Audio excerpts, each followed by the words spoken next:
Hi, everybody, and welcome to episode 109 of Games My Mom Found. I am Mike Albertin, and who's still in a dream? The annoyance, Michael Carrington Hughes.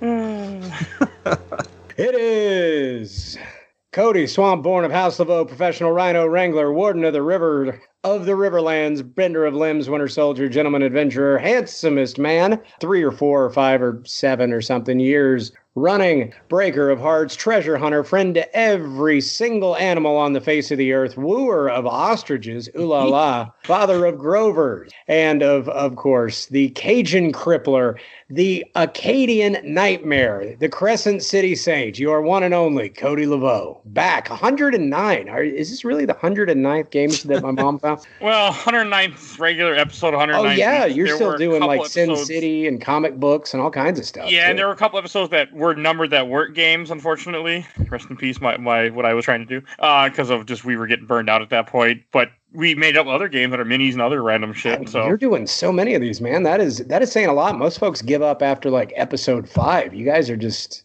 you are sticking to it. I can't stop. And I found somebody who's willing to record more. So yeah, I record a lot now. Like we just recorded a 3-hour episode about Thor Ragnarok that you won't hear for a couple months. But hey, oh wow. It's in the can. All right, and we should mention, before we get to important stuff like, the episode why we're here, because since last time you were here, we didn't say in episode 93 we did Dead Space, you didn't have Ostrich Wooer. We should give some backstory to that. No, Ostrich Wooer is the newest one that I have. I think I even put the video on my Instagram too. But so a little known fact about those big, mean, scary birds is they have like a reverse furry thing with human beings. And it's very common that ostriches will grow very attached to the people that feed them. So after a while, it turned from straight up murder to romance. So now every time I go and I try to feed that big mean bird, he does a very, very sexy dance for me. And then just past that, he will still try to murder me. It's a complicated thing me and him have going, but it's at least more interesting these days. But I mean, and if you've never seen a full blown ostrich dance, it is something to see, because I mean they drop down on their knees, they sway back and forth, the head tucks in. It is an affair. It is a full blown thing. It's not like it's not just like a little how do you do. It is a full blown courtship going on with me and my giant birds. And does murdering come after the love then making, I take it? Typically. wait, hang on. Yes, yeah, no. He dude, that thing tries to kick me at least twice a week. I swear, man. He's like, get me out of here. I'm assuming he was probably born in captivity, right? Yeah. Ours were. Yeah, most of our pretty much anything here is rescued from somewhere else. So that's good. Yeah, pretty much in fact, everything was born in captivity, and almost all of it came from a circus or a really bad zoo or something like that, or a private owner that didn't know what they were doing. So yeah, they're very fun, but they're also they can get kind of squirrely. You know what I mean? It gets it's never a boring day here, That's a good thing. Yeah. Oh well, and I think most people don't even. I mean, it's been a while since I've been here. For the folks that don't know, I live on a ranch with a bunch of critters. I have all kinds of stuff here, and we have giraffes and rhinos and all kinds of wild stuff. For the folks who do follow my Instagram on there, we have so much cool stuff. I think the most recent video is of the capybaras. I don't know if you saw that one, but the whole family of them eating the scraps. They're just cute. They're just so cute. So yeah, if anybody didn't know what Mike is referring to, I live on a ranch with like entirely too many animals for the amount of time that I have to take care of them. All right, and I should introduce why we're all here today. We are here to talk about the one and only Metal Gear Solid 3 Snake Eater. The one and only. Like, there hasn't been multiple releases. How many versions? Originally on 2004, and then 2006 was the subsistence version. 2011 was HD. And then somewhere in there was Snake Eater 3D, 2012. I forgot about Snake Eater 3D for 3DS. It's been around. Yeah, it's a... Oh, and there will be spoilers for Snake Eater. We'll probably spoil some stuff of Metal Gear in general. I don't know how much, just because this is the beginning of the story, but you've been warned. So yeah. Hey, at least it wasn't 2002. So, let's fuck that year. Yes. So I picked this game because we've been very, very slowly going through the Metal Gear series on this show. We started off early on covering 1 in episode 7, but we never really haven't gotten very far. And I remember loving Snake Eater. I didn't play it when it first came out. I didn't play it till Subsistence. I watched my friend Red Fox, has been on the show multiple times. He played through it, and I'd watch him play it, but I wouldn't touch it because I suck at stealth at this time, so I want nothing to do with it until Subsistence is when I finally bought a copy of it for the online for some dumb reason. And which I didn't play, by the way, but I bought it for the online so we could play together, which we never did. But then I ended up playing through the game. Yeah, Subsistence is definitely the version you want to play. Don't play the original because it's still got that locked in place fixed camera BS, and being able to rotate the camera makes the game so much easier. Now, I am going to drop a fairly decent bombshell on you guys. This is actually the first time I've ever played this. Oh. And it is the first Metal Gear game I have ever finished. Oh, nice. I had played the first Metal Gear, the I Feel Asleep, way back in the day when I was about probably 7, and I got maybe 3 screens in, and then didn't know what was going on and quit that. And I played a little bit of the beginning of the original Metal Gear Solid, but had real issues with the whole top-down fixed camera. I kept getting caught and getting killed, so I barely made it anywhere there. And then the last thing I really remember was hearing about Metal Gear Solid 4, of it having like 6 hours worth of non-playable something in it, which I found out this game only had about 5 hours worth, so I was much happier with that, playing that. But I'd always heard that Metal Gear Solid 3 was really, really good, but I just never had a PS2, so it just kind of passed me by. And when Mike sort of gave me a list of games I could pick from them, I went, oh yeah, no, this is the chance. I know that it's really good and there's Gharials in it, and that's all that I needed to know. So I came into this completely fresh. Oh, that is cool. I did not expect that because this is an older game. Right. Yeah, no, it's just one of those blind spots for me. Okay, so that had been a very interesting experience. And you don't have all the background with the story, which you don't really need with this, because this is technically the beginning of the timeline for Metal Gear. Because for those that would have played Metal Gear Solid 1 or 2, you played as Solid Snake in those games, but in this one you play as Big Boss, which is Solid Snake is a clone of, essentially. Naked Snake. Yeah. He doesn't. Yeah, I know he doesn't become Big Boss at the end of the game, but still. I also like how this is essentially if Hideo Kojima made a James Bond movie, essentially what this is. All this is made by Konami, but yeah, Konami don't make games anymore, so don't worry about that. I mean that's the thing that I feel like when you play this game, everything you experience early on, it is completely a 007 movie. Like the fact that he goes on a mission in the beginning called the Virtuous Mission. This is the Virgin mission of their group. Fox, is it Foxhound in this, or is it called something else? Covert Unit? Covert Unit is the villains. Oh, yeah.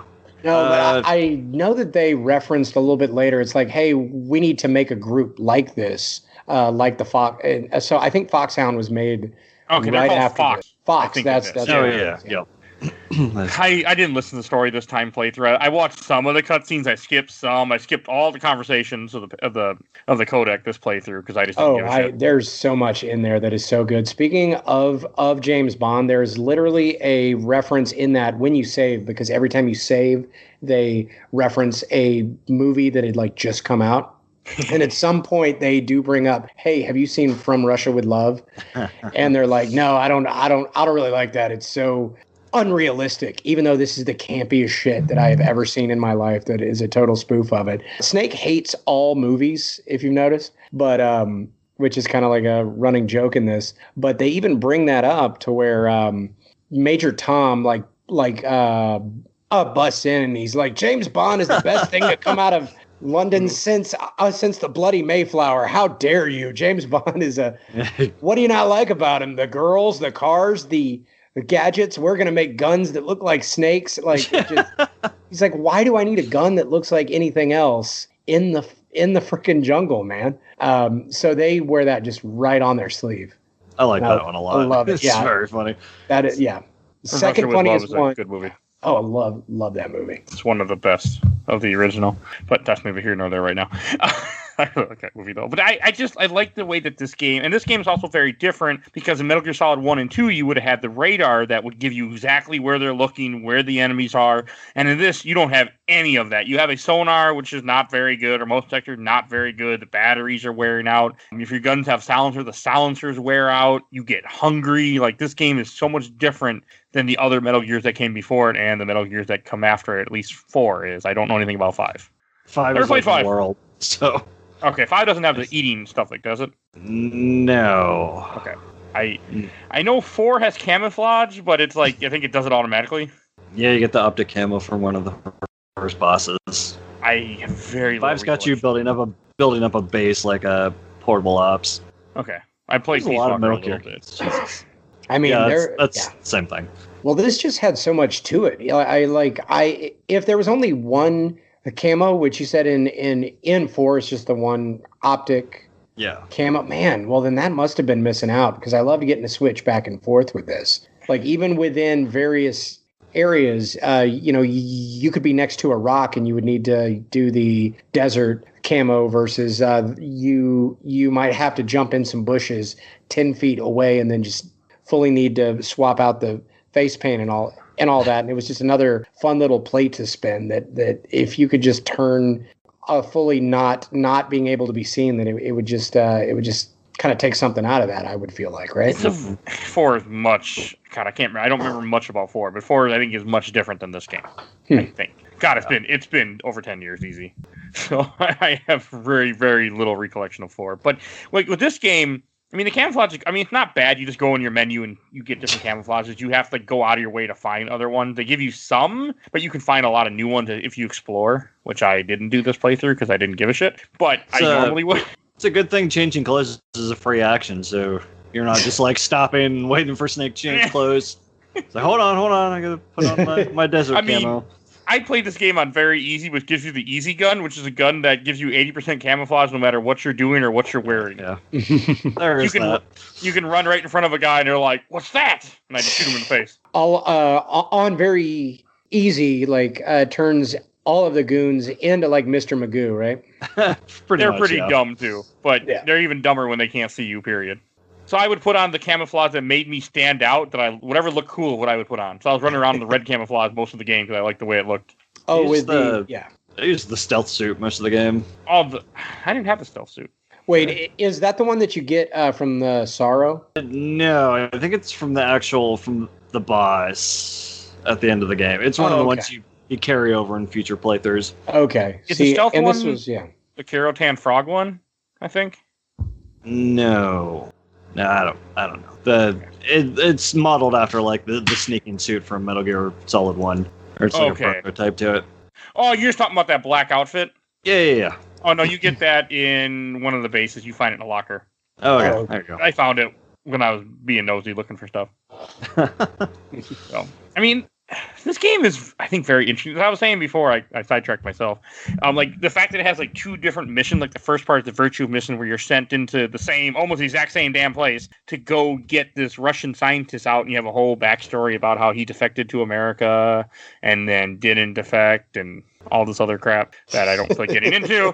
And I love it. I love the fact that I always love how Metal Gear takes real life history and puts in its own little parts in it, saying like, oh, they weren't actually pulling out the Cuban, the missiles in Turkey because they were pulling out for Sokolov. That was part of the deal. Like, I like all that. I'm completely on board when you do stuff like that. Oh yeah, it was great. Like, I love I guess I don't know if like alt history or like historical fiction is the right thing to call it, but where it's sort of grounded, but it diverts kind of away from it like that. Like I looked at a little bit of lore, and there's shockingly like a lot of it that you'll never find out. Like the Fury going up in space as being the first guy to actually be in space, but like the whole thing went sideways and he got burned up, and so then Yuri Gagarin was the first guy to go in space officially, and they just sort of disavowed the Fury, and he's all sour about it. Which is something that did not happen, but I love the thought of stuff like that because it ties into these sort of things that you kind of know from like high school history, but it just kind of puts its own spin on it. Love that stuff. That's Kojima in a nutshell. But there's a comment he makes about 2 that kind of came true that we'll talk about some other time. But yeah, it's been a long time since I played 2. 2 is a much deeper story. It makes absolutely no sense, but we'll get there someday. And from what I can see, everybody hates that one. Is that about right? People hate things about parts of it. Yeah. Oh, okay. It's a good game. It's a really good game. I should jump into it then.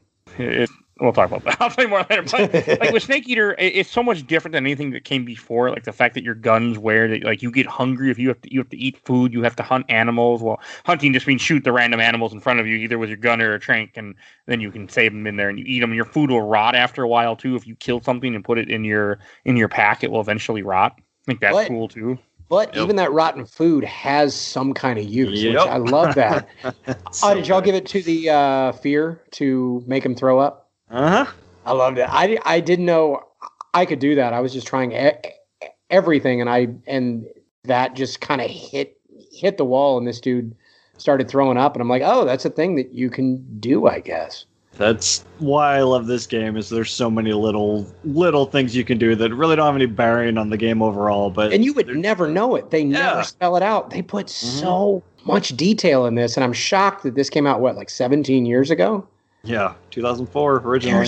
There's so much stuff to this that I am just shocked that they put this level of detail into when they really didn't have to. It's pretty great. And there's so many different ways to play this game too. Like I think is very interesting.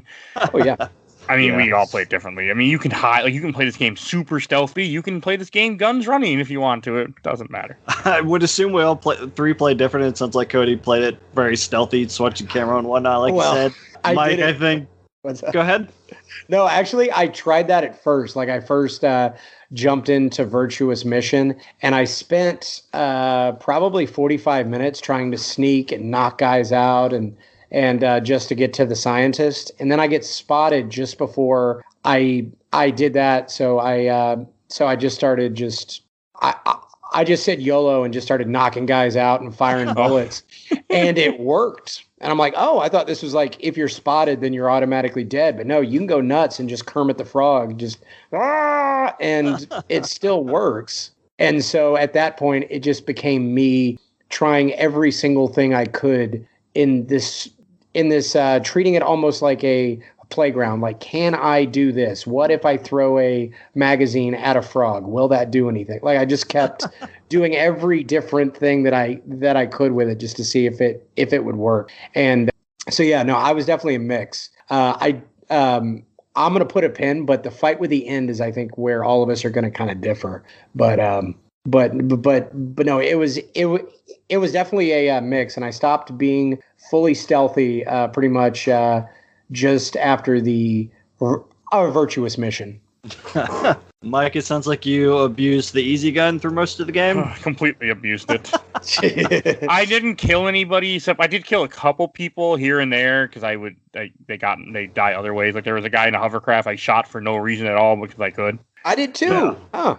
There were a few, but I tried to play this game mostly without killing. No real reason. I have an easy gun, so I just use it. And I like not deal with alert or not deal with extra people. I mean, I still got alert when I would be stupid or do something dumb, like walk in front of a guy. Like, oh, there's a guy there. He's like, I see him. Because if you walk in front of them, they will see you if you go right in front of them. Even not very easy with the gun on. Even 80%, they're like, wait a second, what's this?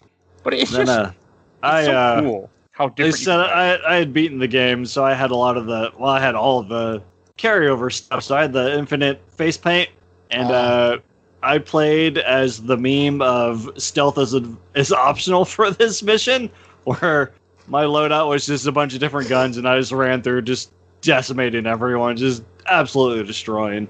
Cowabunga it is. It's so much fun. No, I did that same thing. Pretty much as soon as I would get spotted, I would just pull out the my go-to once I got it was the M63, and it was just spray and pray.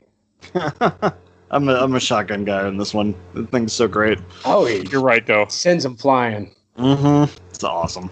I used it a couple times when I just felt like it. When I got annoyed with the game. a few times. It he eats through boss health too. It's real good. And that's the other thing, and like the fact that you can play, I like the fact that you're able to play this game so differently. There's so many different things that can happen, like with the Virtue of Mission, which are it's almost done with. Like the whole when they going to get Sokolov, and you get Sokolov, and you get forced with your first actual fight after like a 3-minute cutscene too. And it's when you first meet Ocelot, which I think is also cool that they bring in Ocelot, which is in all the other Metal Gear games, but here he is young, like probably his early 20s, working for this Russian organization, the GRU. Kind of. Or was he? Dun, dun, dun.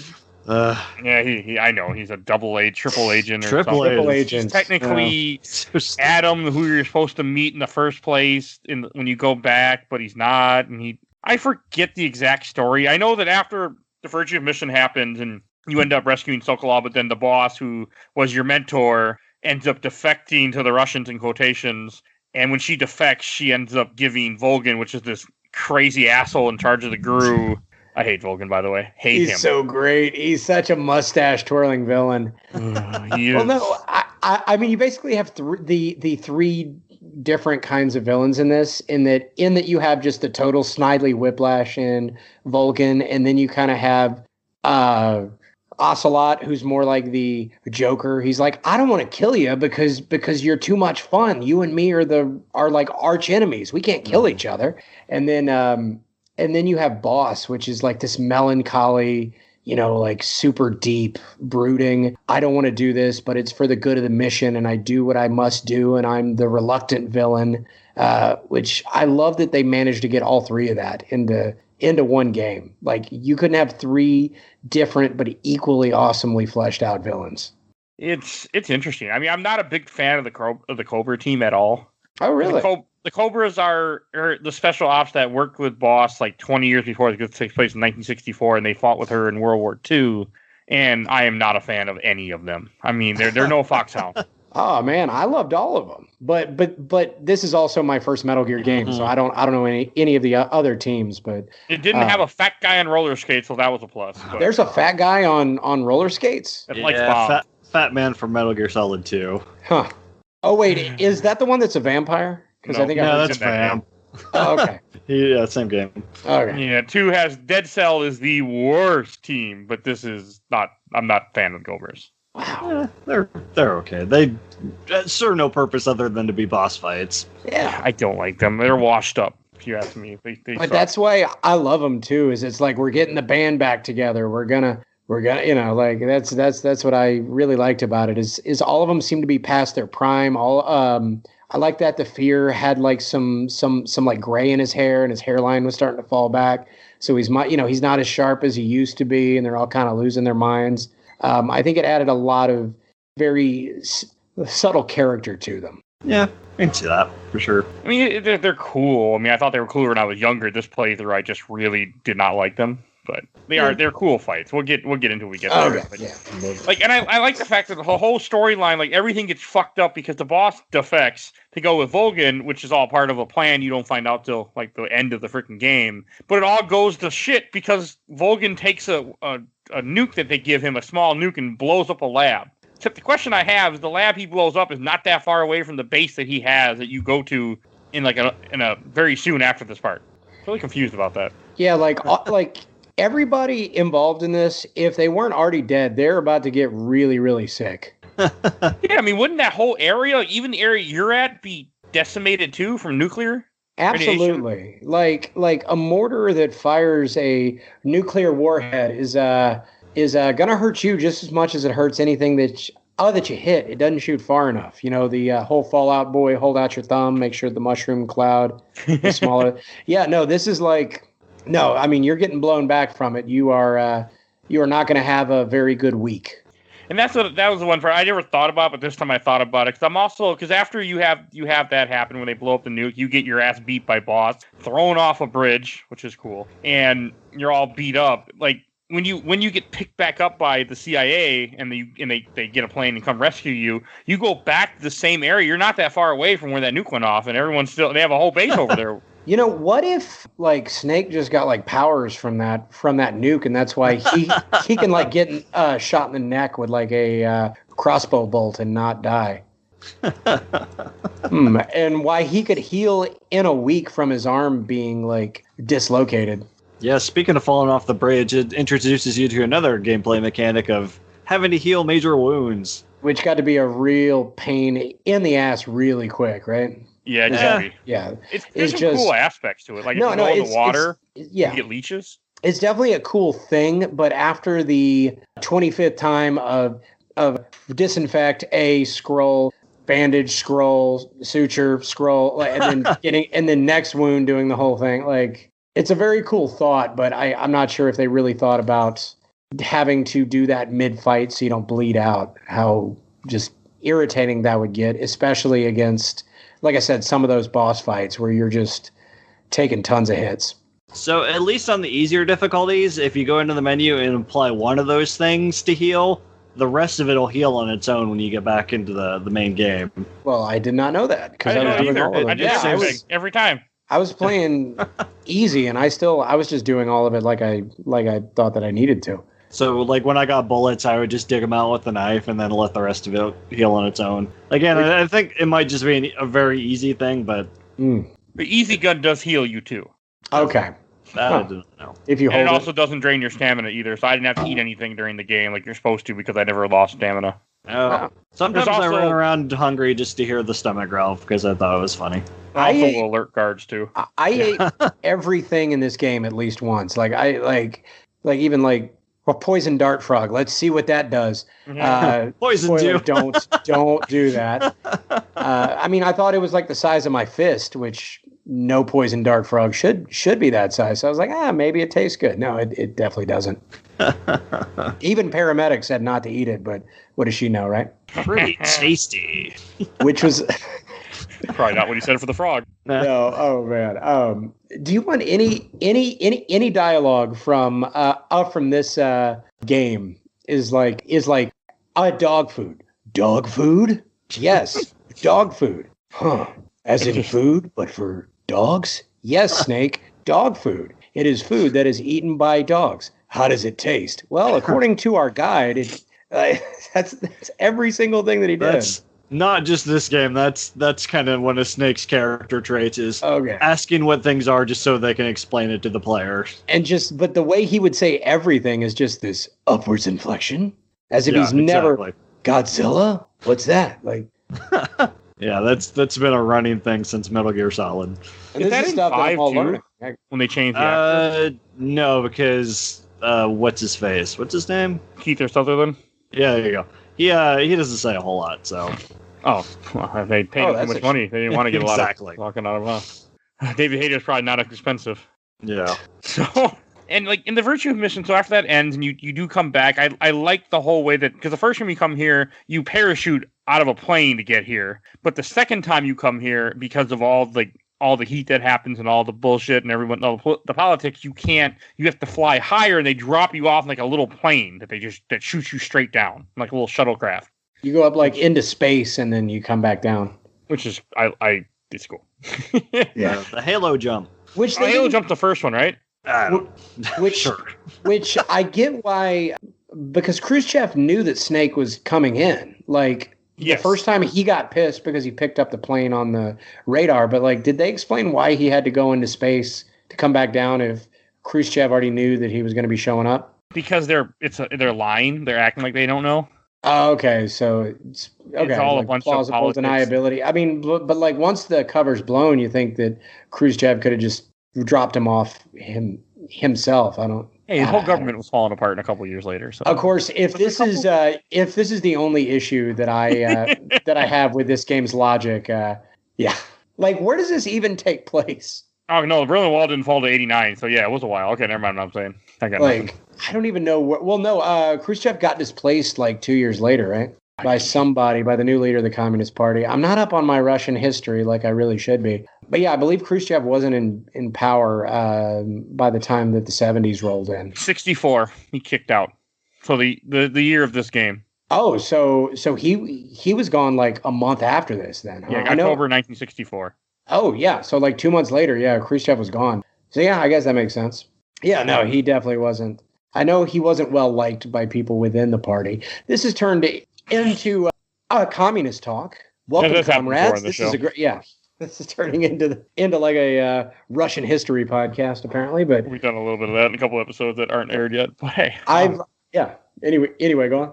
God, I do like if you shoot in that early part, which I kind of doubled back, but I forgot to mention. If you shoot Ocelot after he in a cutscene, he gets shot by tranquilizer, but if you shoot him in the head with a regular gun, you'll hear, "You created a time paradox." Oh yes, I got that because I didn't know that he was going to show up in other games, so I was like, yeah, I'm not going to deal with this. Should have shot guy. him. Would have solved a lot of problems. I did shoot, and it's like, no, you can't do that. He's gonna I think there's actually an achievement for that in the HD version. Yeah. It's like series over or something. Yeah, it was like, well, it was. Something popped up for that, and then I looked up, and there's like this guy with a mustache and like looking like a Russian cowboy. I'm like, oh, I guess he's. Don't want to go down that. Yeah. No, that guy was awesome. And game that explains like why he uses a revolver and everything, all because the first time he met Snake and Snake disabled his gun and tells him, you were more suited for a revolver. It's more of a revolver impact. And so he immediately buys 3 and learns how to juggle them. He is the king of overcompensation. And for some reason, anytime he shows up, I don't know if you caught that, but there's like a Rah! Yeah. Where does that come from? Him. Does he do that himself? Okay. He does that to like call his unit in. And does he ever explain why he calls himself Ocelot? Because he's crazy. It's a great name. Somewhere. It's a great name. And once I figured out he was he was actually working for the CIA, I'm like, oh, that's great because that's a North American cat. It was like, Ocelot is the son of Big Boss, who was then taken away from Big Boss. Boss, the boss, taken away from her and was planted in Russia as like something like that.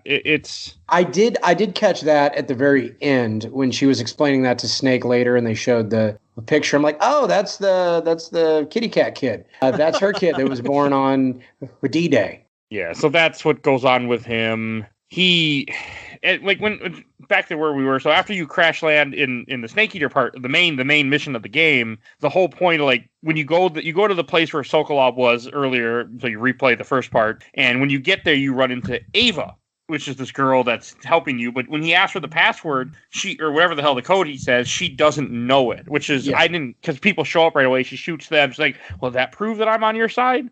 And he just goes with it. Plus, she gives him a gun, so I think he gets so excited and so happy as they filed down this part. Oh my god, the way he looks at that gun. Yeah, that's what he was excited about.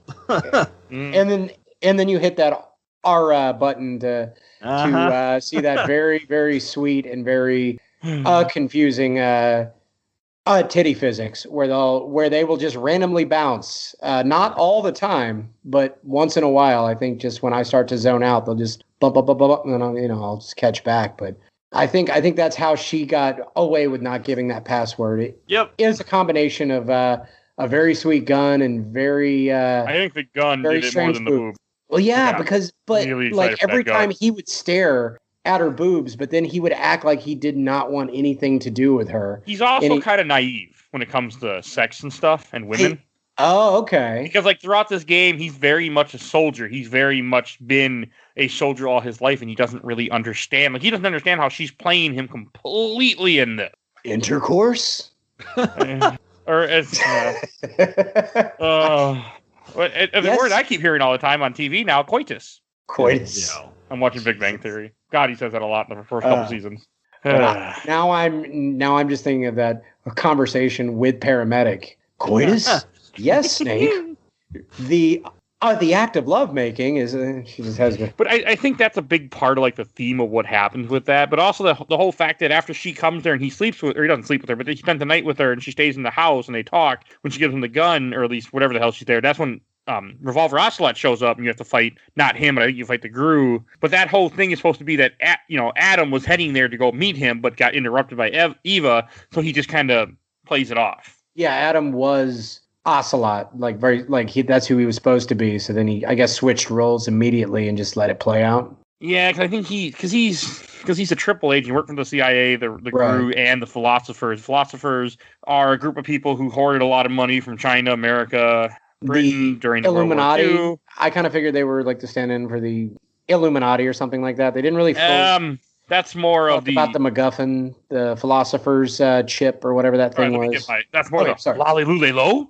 Oh, those are the ones that are actually, or the Patriots. Those are the ones that are holding in for the Illuminati later. Oh, okay. I know nothing I'm saying makes sense, but that's okay. It doesn't make sense to people who wrote the game. Metal Gear Solid 2. The Patriots.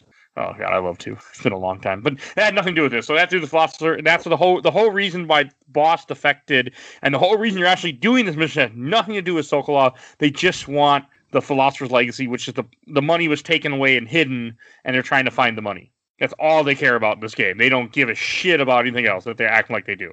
Like his whole mission to kill the boss and to rescue Sokolov, all they care about is the money. It's all a ploy. That's the whole, makes the world go round. But that's what Eva is actually a triple agent also, because she's working for the Chinese government to try to, China, Russia, and America do the philosopher's legacy. And she's working with them to end up trying to get philosopher's legacy for the Chinese. Which came fully out of left field for me. The gun she has in the beginning is a Chinese gun. The broom handle, right? Yeah. I always thought of that as being more of a German gun, but I know but then I know there was like a version that was Chinese or something like that. Is that right? I just know they say it here. Drop down. Oh, okay. Does he say that when she pulls out the broom handle and fires off the motorcycle? I'm not wrong, am I, Mike? Or do you remember? If it was in a cutscene, I didn't. It was in a cutscene. I forgot. I forgot who I was talking to for a second. No, you're talking about gameplay. Sure. Wait, so how long did it take y'all to actually finish this game, since y'all didn't watch any of the cutscenes? Because I took like 16 hours, and I feel like without the cutscenes, it was like 4.5. It's shorter. My total playtime was 3 hours and 51 minutes. 3 hours and 51 minutes, and I was 16 hours. This thing is way more. This guy just wants to make movies, doesn't he? Yeah, 100%. He just wants to make really weird, pervy, hilarious movies. Yeah, that sounds like Kojima in a nutshell. I'm learning so much from this podcast. Okay, that's the idea. So as the game progresses, like in this very little part, like after you have that, he meets Ava. I mean, part of me, I feel, because not really here, but later on, Ava really starts kind of playing him. But I think he's too naive to really understand what's happening. Like the whole, like, very immediate affection, or one part, she's like, I bet if I kissed you, you would taste just like a wild beast. Like, just the way that she is, I feel is very, like, she's manipulating him this whole time. Ava's bad. Well, but I don't know if she's even very effective at doing it, because he seems to be very unaffected by her. You see, he makes some dumb. He's a little affected by her. But like, I don't know if like Snake actually gets horny. Like, I don't know. I never get that off of him at all. He seems like he's at the end. Well, at the end, but I don't. Even that feels very, very. I don't know if robotic is the right word, but it feels very unnatural for him. I felt a little bad for Snake. Not even with the whole you just killed your mentor on a lie feeling bad, but I felt a little bad. I'm like, she threw your radio in the fire, and I know Snake's first thought is, that's my radio. I need that to talk to me. She completely kind of fucks him in a lot of ways. Oh, yeah, definitely. Well, literally. So it's not, but and there's a lot of things that... move, man. Well, his whole mental state, we'll get there. We get later in this game, but it gets messed up. But so, like, another thing that's really special about this game that was so different, this game takes place in the jungle. You're completely out in the wild. You're running around the jungle, where Metal Gear 1 and 2 are in, like, warehouse-type buildings. So everything's in a building or a boat or something different. This is completely out in the wild, and I think that was another real special feature to this game. But one thing I do want to kind of move on to, like, as you progress early on, you get into your fight with Ocelot, which is your first boss fight, which is... It's okay. I mean, you're both on two different sides with a river in between you, and you're shooting at him, and you run behind trees. But there's many different ways to do that fight. Mm-hmm. Shooting the beehive to stun him for a second. Yeah, I shot the Markor and then pissed him off. I don't know if y'all got that. I didn't do that. No. Oh yeah, there's do y'all know what a Markor is? It's like the big donkey horse thing. Yeah. Well, it's like a big mountain goat, which I saw that, and that was my first thought. Is like, oh, I'm gonna shoot it, and it's gonna ram into him and knock him off the cliff. And no, he just gets pissed off, and he orders your goons to like fire their rifles at you, because apparently he really likes Markors. Okay. Like I said, I tried every weird thing I could think of in this game. There's a lot this game does have a lot of different options to do things. Yeah, absolutely. And that fight is just I don't like it. But also, one thing kind of special about this game is that if you trank a boss, you can end up getting a special camouflage from each boss. So that's one reason I trank them. Plus, I just like tranking them. Mm-hmm. It makes it a little more challenging when the game is super easy the way I was playing. Except for some of the later ones where I got really pissed off. But anything else to say about the Ocelot fight, or before we get interrupted by bees? Oh, the bees! do you want me to talk about bees now or bees later? Shortly. Let's talk about the pain. Okay, but yes, this is when the bees first start to fuck with you.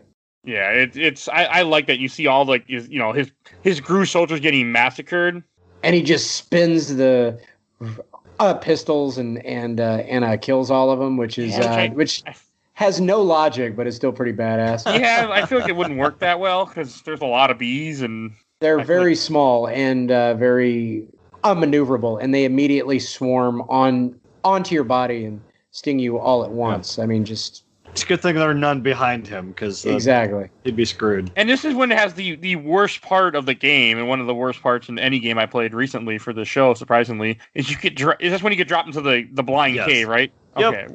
I had to literally get up, change the brightness of my TV to 100% in order to see what to do because I could not figure it out. Okay, here's one thing I found that was really interesting about this, and I even had to look it up because I didn't know if I was imagining that or not, but if you wait long enough, it slowly starts to brighten up as like Snake's eyes would if he was in that environment long enough. So if you just wait 5 minutes, it'll slowly start to brighten up to where you can see all of it. And I looked that up, and they're like, "Oh yeah, no, that was meant to do that." And that's just another one of those crazy, weird things that most people probably wouldn't have ever seen or cared to see or even thought about. Mm-hmm. Like I said before, I love those little touches, but so many little things. I don't got time for that. You just wander around in the dark till you find the torch, and then you're good. Just like bumping into stuff. Yeah. You can equip the cigar too to get like the tiniest I figured bit of that light. out. Yeah. Yep. It's not enough. And it was I even got the torch, and I still had a hard time with this part. I was irritated as all hell. I had to look up a map to finally get through it because I just could not figure it out. I spent a good 45 minutes in this place. Oh, wow. This is my 5th time through the game in the last year, and I still have trouble getting through that section. I didn't have too much problem with it. I just kept going right. Like any maze, you just keep going right, and eventually you'll run into it instead of just running back and forth. Because that's how. I mean, I'm not trying to like hi-hat you guys, but I just kept going right, and eventually I found it. I just got irritated and look up stuff, but yeah, it's one of my least favorite parts. And then you get to one of my least favorite boss fights. You get to fight the first Cobra, the Pain. Captain B. This asshole is an idiot. Like he's one of the reasons I don't really care for the Cobras. The first boss you fight is a guy who can summon bees because he got stung a whole lot or something, so now he has bee powers. Apparently because he keeps a queen in one of his pouches, and that's why he can control bees. He's like a human beehive. I feel like that wouldn't... Isn't he all stung all over, too, when you see him at one point? Yep. Yeah, he looks super gross. He pulls off the hood, yeah. He apparently had a lot of trouble getting that queen. I have no idea where the camouflage goes. I also love how all of these bosses have these like supernatural powers that are never explained ever in a world that is not full of magic. Yep, there's just like 8 people that like for some reason can do like incredible things. Yeah, that carries over from the rest of the series. And Mike, to answer your question, the camo ends up on the ledge where he is. You have to like go up a little ramp. I've never been able to get up there. Yeah, and then it drops down onto it. Okay, so I've tranked him every time. I've never gotten his camo. It lets you control bees, kind of. Wait, really? Yeah, when you equip it and shoot a beehive, the bees that come out of it will... We keep calling them bees. They're actually hornets. Yeah, they're actually, yeah. But, they'll kind of hover around you, and then when you go to attack an enemy, they'll swarm them. Okay, that's cool. I never... Oh, so Cody, you have a story about bees you want to share real quick? I do have a story about bees. Oh man, that was actually back in July. A year ago, doesn't it? Like 2 years ago. Yeah, dude. Time is so weird. Yeah, I just remember the picture you drew that you posted in the group, when the group were part of to show what happened. That's what I remember, and I just started laughing, and then I felt bad for you. But I'm like, okay, this is funny at the same time. Anyway, no. Okay, so this was back in July. I had I was weed eating, and I had my headphones on. I was all covered up. It it was hotter than the devil's dick outside. And What, you mean the devil's anus? I yeah. knew that was coming. God damn it. Thank you very much. But yeah, so I just started to the thing about when you get swarmed by bees is they're so small that you don't really realize it at first because they're just far enough apart from each other that it's not like the big cloud of smoke like you first think it is. They're all kind of individual. So the first sting that I felt was on my leg, and I looked down, and my leg was covered in bees. And when I say covered in bees, I don't mean like there was like a lot of bees and like on my jeans. I mean my leg, like I was wearing bees. Like my leg was moving with hundreds of bees that had swarmed onto a spot. I had wandered up on a nest with a weed eater, and I had pissed them off so much that they had literally covered me up. So then typically when you start getting stung by a bunch of bees at the same time, you tend to freak the fuck out. So I dropped the weed eater and I started to run, and this ranch is very, very big. So there's nobody like around me. So I'm just swatting at nothing, just waving my arms, rolling around, trying to stop, drop, and roll. The bees will hang on to you just fine. Thankfully, I was wearing jeans, but I'm still wearing these bees. They're also, I look over my shoulder, they're all down my back, and they're starting to get in through the seams of my clothes trying to sting at me. One of the ranch hands pulls up, and the only thing that he has in his truck is a fire extinguisher. And he's like, hey, I don't know if I can do that. I'm like, you do it right now. You spray me down with that thing. So he just starts spraying me with this thing. And I have long hair, so they're all caught up in my hair. So I'm literally like popping myself in the head, killing bees. So there's bug guts all in my hair while I'm trying to get these things off of me. And we finally get them all situated out. First thing I did was I did pull a solid snake kind of thing where I pulled out my pipe tobacco, spit on it, and just started rubbing it into all of my wounds. Because that's like one. If you're ever stung by wasps or bees or bitten by spiders, if you have any kind of tobacco on you, spit on it, get it wet, and then rub it in. It helps to neutralize the venom. So. Yeah, a lot of folks don't know that, which did help a lot. But because I was at work when this happened, I had to go and visit HR before they could send me to the clinic to get looked at to make sure I wasn't going to die. So that's when Mike referenced the picture that I drew, where it's like, what were you doing at the time of the if I remember right, the incidents? But I just drew a stick figure of myself running, yelling, bees. Like, it's like, word, like, what? Like, what were you doing? Where are you hurt? And I'm like, fucking everywhere. Because, I mean, when you're stung by one bee, it hurts in just that one spot. But when you get stung by a lot of bees, your blood will basically try to spread it all out and neutralize all of the venom. So your whole body will just feel like it's on fire from underneath your skin. It is incredibly hot and painful, and it just feels like acid. As a bit of a TMI, everything that left my body for the next 24 hours smelled like battery acid. So just do with that information what you want to. As your liver excretes all of the sweat and everything else out of your body, it smells like poison. It is the worst. I reeked. So then I get there and they make me take a drug test as if, now I get that if you're hurt at work and you fall down the stairs or you crash a work truck or something, you have to take a drug test because if you're high, then it's your fault. If anything, me being high would have made it better because I don't do any of that. But if I had been, you would have probably, like, I would have been a lot more calm getting stung, which by the way, the total number of stings that I found on my body was 65 at the same time. 65 bees at the same time. If I'd have been drunk, I probably could have just stopped and like chilled out and the bees would have just worn, and I could have just brushed them off very gently. You could have became the pain.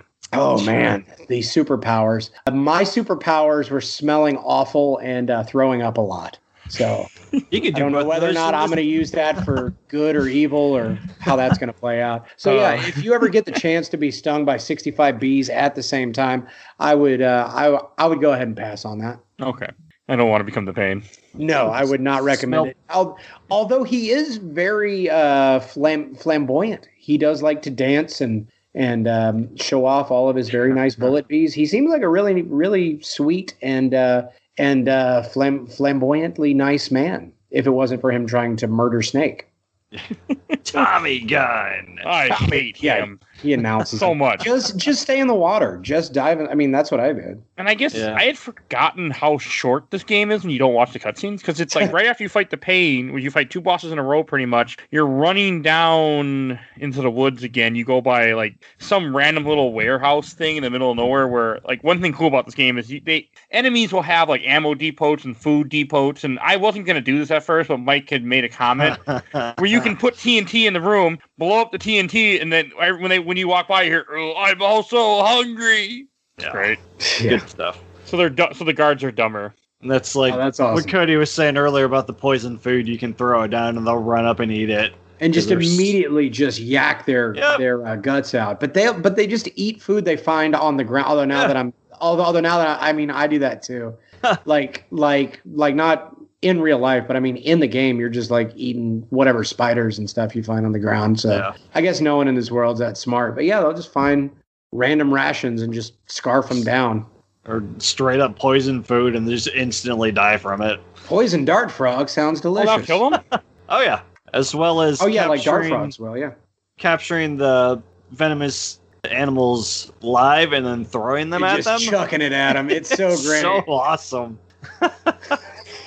Actually see them wrestling with the snake and then they die of poison. I've never done any of that. Oh, it's so much fun. Oh, dude, that's what's so impressive about this game. Is there's so much stuff going on in this game that you can do that every playthrough can be different. Like all 3 of our playthroughs were vastly different, and your 5 playthroughs before this episode were vastly different too.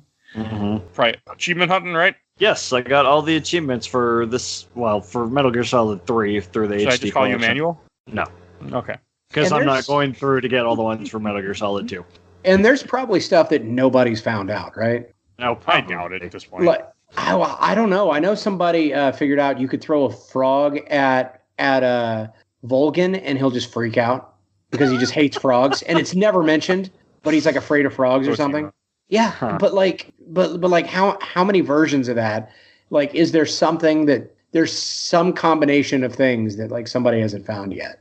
Oh, and it's after you get done with this little part that I just like because it's there. You go to like your first like lab type, which is called Grainy Gorky, which there's not a whole lot to say other than you get a scientist outfit, you can disguise yourself, and only the scientist will figure out, hey, wait a second, you're not one of us. Which is also like the dumbest thing, is he's still wearing like his like headband, and he's like wearing glasses, but he's got like this like overgrown jungle beard. You're like, that is the worst disguise. Like, not even wearing a mask, just the worst disguise. Well, he's got glasses on. If Superman taught us anything, they'll think you're a totally different person. Oh, yeah, this nerd looks like he does then. Let him go, I guess.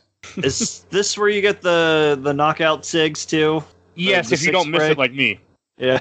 Total James Bond fun. It's so much fun to do that. I wanted them because I would have used them for later on in the game, but I missed them here. But also, this is where you have a very important story beat that Mike did not see at all, where you run into some idiot scientist who works for the Russians who is building a thing called Metal Gear Rex, but Volgan's just not interested in it. And he even has like a little diorama of Metal Gear Rex in the corner. He's like, I sent it to a guy in America. Like, I'm like, you betrayed your country. Okay. But it's essentially Ocelot's grandfather, I think, or father. Father, because the grandfather built the nuke. Otacon or Ocelot? You said Ocelot. Otacon, sorry. Okay, because I was like, Ocelot's dad was the psychic, the Sarah. Yeah, I'm combining O's with O's. I don't even know who Otacon is, so that's It's okay. I mean, that would have confused me too, I'm sure. You like Japanese anime? It's a ninja like one of my animes. That's Otacon. Oh my he pees himself. Yeah. Oh my god. People do pee themselves in this. His claim to fame is peeing himself. Wait, so does the guy that built Metal Gear Rex, is there any reason that he gives for that other than he's just like rip snort drunk?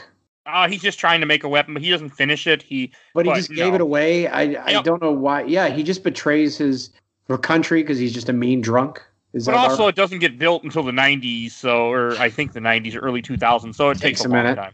Yeah, I think it was just them trying to like bridge the gap between this game and Metal Gear Solid 1. it's a cool little scene that doesn't, and then he makes a comment and goes, nice shoes. Oh, thank you for noticing, which plays a part later because the shoes were given by Tatiana. Oh, that's another part that always amused me, where Ava is hiding herself as a girl called Tatiana, which is inside the crew with Volgan and all the other idiots, and they're like, oh, she's Sokolov's lover. They keep saying, I'm just like, what the fuck? Because Sokolov is this nerdy scientist and he's like, that's not my lover, that's Volgan's lover. Like, I always thought that was stupid. Couldn't they just say she was somebody that was there and they just took her hostage because? Why not? I don't know why this whole that confused me too, because they're like, Sokolov doesn't have a lover. He's a family man. Well, she's sure not Volgan's lover. No, but then they try to Okay, we'll get there. There's some dark shit, but we'll get there. So after you end up doing the shit with the Grainy Gorky and you leave again, you fight. For me, it was one of the worst boss fights I've fought in a while. You fight the Fear, which is the guy we were talking about. He looks like a fucking spider. He like breaks his arms or dislocates his arm when you first see him and he runs up a tree backwards or something stupid. I hate the Fear. Yeah. He got some of the most unnecessary surgery I've ever seen in my life. I don't know why that gives him a tactical advantage. Like, can he see better with those snake eyes and that tongue that's not even like long enough to do anything other than just make him fun at certain parties? He's a spider, I guess. Yeah. Like, I'm not really afraid of that. I mean, there's a difference between I'm afraid of the fact that he camouflages a lot, and I can't see him and I'm trying to shoot him, and I can't see anything, and he hits me across the board. Yeah, so did you not get the thermal goggles? No. They're searching for things. I was speedrunning this game. They're not that far out of the way. I feel like I didn't even have to like look for him. I feel like I just kind of found him. I think you underestimate the way I played this game this playthrough. He was that little warehouse that you walk through right before you get to there. They're in that place. I just assumed that was that was what they were for, was that fight. Otherwise, shooting trying to hit him with I went through 300 rounds or 200 of my AK-47, and I didn't kill him because I just kept missing all the time. I was just shooting the trees trying to find him. Not fun. Shotgun. Thermal goggles, bad food, and AK-47. But that's what's so cool. There's so many different ways to do it. Like, it's a cool fight. I just don't like the fact that he shoots you with poison arrows and that you have to go and heal yourself. Okay. So let me bring this up because I am the resident animal guy, right? He coats his arrow with the venom of the Brazilian wandering spider, which he tells you all of the side effects. He's like, "Oh, you're gonna stop breathing, and then your heart will stop." He doesn't mention what I think is the most interesting side effect of that type of spider venom, which is very severe and sudden priapism. If you know that. Nope. If you have an erection lasting more than 3 hours, please go and see your doctor. That is priapism. And that is a real thing. You can look that up right now. I'm not just saying that as a goof. If you get bitten by a wandering spider, you will stand up and you will not sit back down until you're dead. Oh, jeez. This little fun fact for you. And I feel like that he picked that on purpose, but just didn't bring that up. Like the guy that made this game that puts his name over everything, all of those snakes, like every time one of those snakes went by, was the name Hideo Kojima. So I will never forget that name now. Who is definitely getting a life sentence in horny jail. There is no way he did not know that the wandering spider's venom will give you like a 3-hour boner, right? Entirely possible, because the fact that they specify what kind of venom it is, that was made pretty much just for me playing this game 17 years after it came out. And just watching that and going, Okay, because I did not know that before. Yeah, so. That's one of those little known facts. But yeah, you can totally look that up. That is a real thing. I don't want to, but I trust you. Take a word for it. And then another thing is kind of like, it does this twice where you have like a very small area after you fight the Fear, and then you run through more jungle and you get to the end. And the end is this supposed to be cool, in quotations, boss, where you're fighting this old guy that's been saving all his energy for one last fight, which you can kill him early in the game, completely skip this fight if you snipe him at one point after a cutscene. Yeah, for that too. I've never done it. I've tried and I've never been able to get it to work. It was one that I had to save right before it and try it several times to get it to work.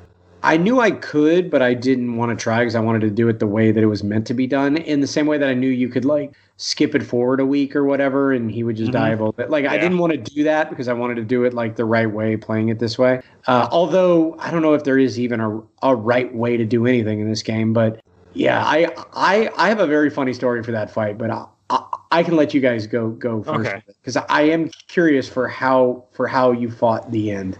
I put on I took off my easy gun, let him see me, shoot at me, put back on my easy gun, run up to where he was, and shoot his ass, and repeat.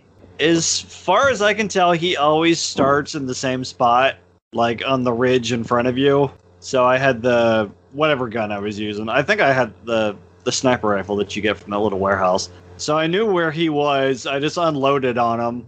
And then I go into the next screen to get up to where he was, and you can follow his footprints with the thermal scope, and just followed him and finished the fight the second place he was. Okay. Yeah, So now I don't feel so weird then. Yeah. It's not shit. No, I feel like because this game, I feel like it's supposed to be like this is like the ultimate sniper duel, and you have to crawl on your belly for a week and like pick him off and find his parrot and do this whole crazy thing. That's how it was billed in 2004, and that's kind of how it was back then. But if you want his camo, you have to like sneak up on him and hold him up 3 times. Huh. Yeah. Yeah. No, I just kind of figured out because I tried to do it the way I thought the game wanted me to do it, which was the sniper duel thing, and then that old man was really, really fast, right? Yeah. Yep. Like that old timer can book it. So I figured out I could see where his footprints are. So I could kind of see generally where he was going to be based on those footprints. So I just pulled out that belt-fed machine gun and just YOLO'd the fuck out of the jungle until he keeled over. Like, I don't know if that's how it's supposed to be done. You can sit in the same spot and just wait for him to die too, because he'll die eventually. Also, he'll run out of stamina. Oh, really? Just waiting? That's what I did. I would shoot him, lose him, and watch the stamina slowly tick down. He doesn't try to eat anything the same way that... No, not like the fear. Okay, because I know he would just immediately get stuff as soon as his stamina went down. But yeah, again, like winning that fight, I'm like, I don't know if I'm supposed, if it was supposed to be this uncomplicated to win. It's like, oh, he's the father of all snipers, and he can kill you from 6 miles away, and the jungle is his home, and like, no, just do like Schwarzenegger or just like Stallone, Jesse Ventura from Predator.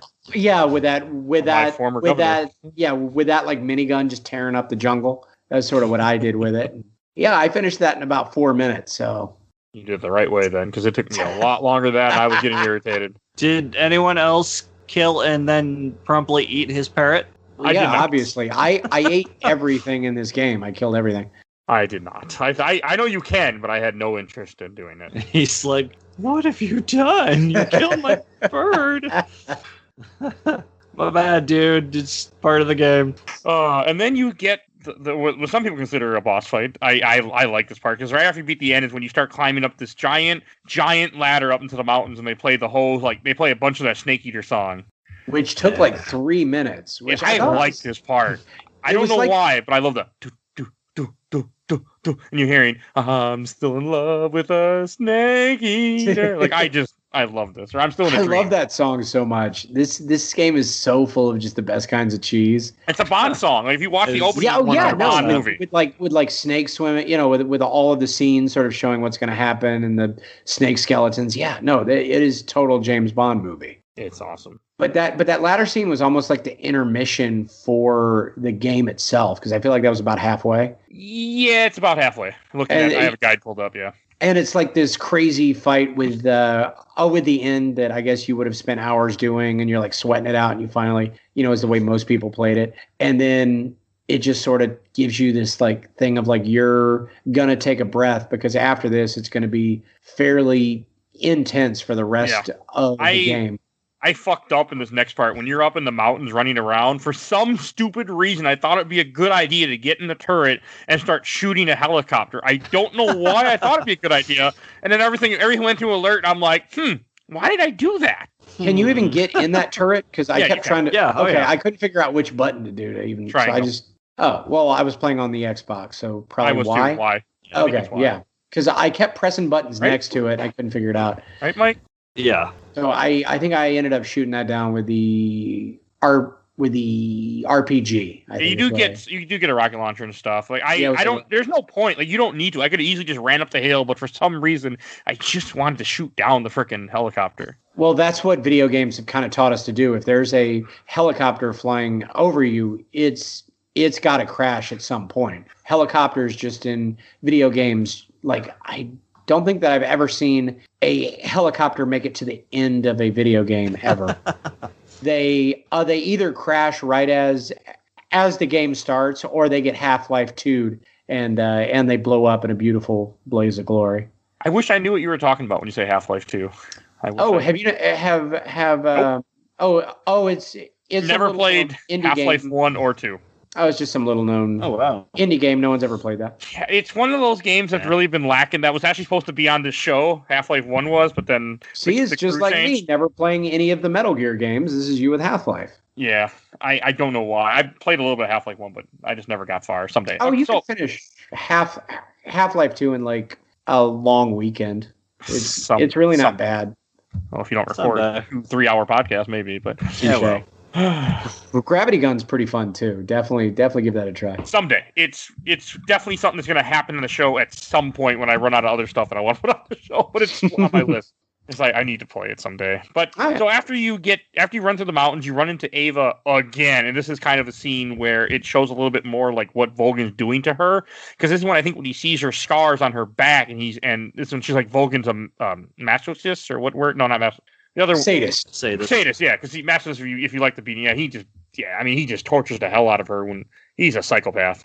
I don't like Vogan. So that one scar she had that she kept a secret, is that where she had like a transmitter put in or something like that? I can't remember what the story is with that. I don't remember if I knew or not. It's probably somewhere else or somewhere in the fiction. I'm sure it's somewhere in the fiction. It's not like it was done by accident. I mean, it's there. Like I looked at the Wikipedia a little bit, and there's so much lore to this that it was. Oh yeah, I mean, so Ava comes back in the series way later, which I'm not going to talk about, but she does come back. Mm-hmm. I can't really explain it because I don't remember. I just know she was there. It's in 4. Yeah, 4 is completely a blur. Like I know the game happens. I know you're old. I know you're in London. I know you're on a boat in the inn. That is all I remember of that game. I remember nothing else but Raiden being a ninja. That's it. So someday we'll get there. But so it's kind of like, and this is also when you find out you have to go to Groznygrad, which is this giant fortress that he built, that he launched a nuke not very far away from. Not mindless to say, which kind of bothers me a little bit. But the whole idea is that you have to get to Groznygrad because you're still trying to get Sokolov out, and you're trying to stop the Shagohod, which I think you might find out. I think you hear about it throughout the game. The Shagohod is essentially their version of a Metal Gear in the 60s, even though, in my opinion, the Shagohod is better than Metal Gear Rex. But hey, who's talking here? Oh, that thing was pretty It's better than Rex. Rex is not that good. Now, Ray, on the other hand, Metal Gear Ray is a fucking badass machine, but Rex is not. I know you don't know what I'm talking about, but it's okay. No, I have no clue what any of this is. I just know that giant tank was pretty rad. Rex is it's the bipedal tank that you see in the little sculpture in the room. It's essentially, it can launch nukes, but it can walk on 2 feet. Ray is the same thing, but it's more maneuverable. It can go underwater and launch a nuke from anywhere underwater and go right back on land. That's what Ray is. Ray's from 2, but we'll get there sometime. So everything everything with Ava is interesting, but I think this is kind of where she's more playing him too. Like the way I take it is that she's starting to kind of get him more and more warped into what she's up to and kind of manipulating him a little bit, even though, because she needs his help to get, to find out, because she's after the Philosopher's Legacy, which he doesn't really know. He thinks she's just there to help him because she defected from America, which she didn't. She defected from China. Mm-hmm. But she didn't even defect from China. She's a triple or double or whatever agent, fake. I don't know. And it's during the tunnel on your way to Groznygrad, or is it some point when you're in Groznygrad or something, you end up running into the Fury in a tunnel, which I like this fight, even though I got really irritated. I loved the Fury so much. He's so great. I tranked him because I wanted his, just because I could. No, apparently you go in a box in your fire. I found out. Wait, it's a fireproof cardboard box?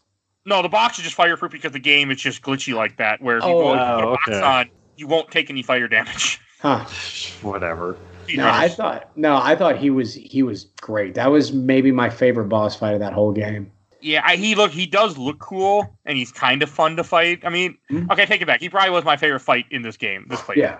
He's the only Cobra that's kind of cool, even though he doesn't really show up in the intro of the Cobras. No, and that's what I found very interesting about him is that I feel like you got a lot of backstory in like 30 seconds worth of exposition that he gave. I had no idea who this guy was. I think he got mentioned once where they're like, "Oh, only the Furies left." And then he shows up and he's like, "I went to space and I'm crazy. I'm going to set you on fire. I can fly." And that's all that you need, and you kind of get it. And then his mask blows off and he's like covered in flames. And I'm like, oh no, this guy is like, what I know of this guy is I like what little bit I've seen is the absolute pinnacle of show, not tell. And he's the only one who I don't think had magic powers, right? Until he died. Not really. He's just like an astronaut, or he's just like a spaceman with a flamethrower. Yeah, it makes more sense. Like I'm okay with him with the Fury. He's fine. And when you get into Groznygrad, I think that's another part that's kind of like you actually get to do more stealth, because in Groznygrad, once you run around the parking lot and you get into the actual building, your whole goal is to end up finding Rykov, which is essentially just Raiden. Yeah, he's Metal Gear Solid 2. Yeah. I like Raiden a lot. I don't really care for this part where you have to go find this guy who looks just like Raiden. He's wearing a thong. Yeah, drag his ass into a locker and lock him up, and then you take his outfit. And he's like also definitely 100% like banging Vulcan, right? That was pretty heavily implied. Yeah, because Vulcan's bisexual essentially. Yeah. Oh, okay. I thought he was just full on gay, but he's sleeping with Tatiana too, I'm assuming. Oh! I thought like he was definitely not her. I thought he was just like a sadist for her, and I thought he was gay. I think he's sleeping with her too, I'm assuming. I mean, he might. I just thought he more just enjoyed. That part is like torturing people, but it's so weird though. Like where you have to. I mean, not even the training him is fine. Taking his clothes is fine. The thong is stupid, but that's fine. But the part when after you change into you kind of randomly have a mask, which I think is stupid. How you just randomly happen to have this guy's mask that looks just like him. And you have it during the Virtuous mission. And you can have put it on and they'll like tell you stuff about it. They're like, I don't like that mask. And he's like, I think folks will like it. And he's like, trust me, everybody hates that mask. I'm like, this is probably depends on what you pick in the beginning. When they ask you, I like Metal Gear 2, 1, 2, or 3, that's what affects it. Oh, does it? I don't even remember what I picked. Do you get a different mask? No, you don't get any. If you say I like Metal Gear Solid 1, you don't get anything. If you say I like Metal Gear Solid 2, you start off wearing the Raiden mask. If you say I like 3, it's just in your inventory. Okay, I think I said extra, I like yeah. You get extra camos if you pick 3. Oh, yeah. I picked 3. Yeah, and so it was just in your inventory. Otherwise, you're supposed to find it at the base. But like the part when you put it on, you go and get where Sokolov's at. And like when Vulcan comes in there, he grabs you by the balls. He's like, wait, you're not him. And I'm just like, did they really have to do it that way? Yeah, because it's Kojima. Yeah, no, he's not. He's a lot of things, but it's definitely not subtle. It's just a part I could have done without. I know it's Kojima being Kojima, but I could have done without it. Yeah, well. And then you get one of the worst scenes in the game that just... I mean, Mike doesn't know what I'm talking about because he skipped it, but I'm sure you saw it one time. You have the torture scene. Oh, yeah. You can't skip that. Yeah. You can skip part of it, though, I think.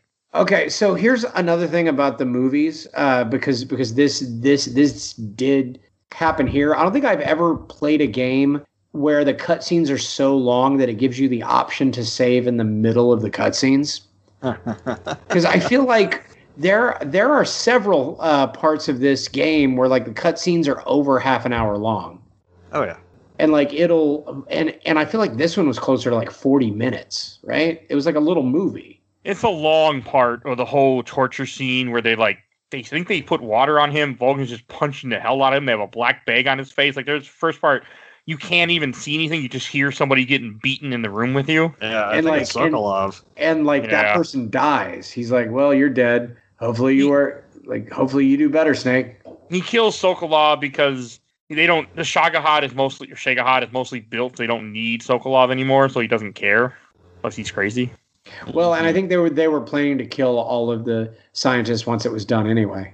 Well, he knows there's a mole somewhere, and he thinks that it's whoever he's beating up when it's Tatiana. Yeah, he thinks at first it's that other scientist who had the Metal Gear Rex guy. Then he thinks it's Sokolov. Then he doesn't put it together that it's Tatiana. I think, God, Ocelot does put it together because he grabs her boobs at one point earlier in the game. And he goes, "You're a woman." Everybody grabs her boobs in this, except ironically for Snake. Like Vulcan does. Like the only one that she wants to grab her boobs will not grab her boobs. Yeah, Ocelot figures out because he can smell motorcycle fuel on her. You know, that very specific motorcycle fuel. That you know. That was just kind of dumb, but I take it with a grain of salt at this point. No, I love all of this. I'm not saying any of this as like a negative. This is an amazing amount of cheese and camp, and I was 100% here for it. This is better than most James Bond films that I've seen. You might not have seen very many then. I mean, this is a good game. I don't want to get I just really like. But I love when like spy fiction takes more of the Watchmen, Austin Powers kind of way of doing things, where it just totally hangs a lampshade on all of it. And this felt like if The Room like had, or if like James Bond had its own version of like Tommy Wiseau's The Room. That's not the first time that movie's been referenced on here. Oh, I am sure there's lots of fiction that I think it would be very apt for. Never watched it, and I don't ever want to, but I'm aware of it. It's good. You should watch it while doing certain different kinds of substances. It is it's very fun to watch when you are stoned, or so I've heard. I don't do that. I don't know. And like everything with the torture scene, like I do not enjoy this. Like I didn't skip it. I watched it, but man, is it bad? Like they ended up getting his eye blown out at one point too. Yeah, where it's like shot. Oh, grazes his eye.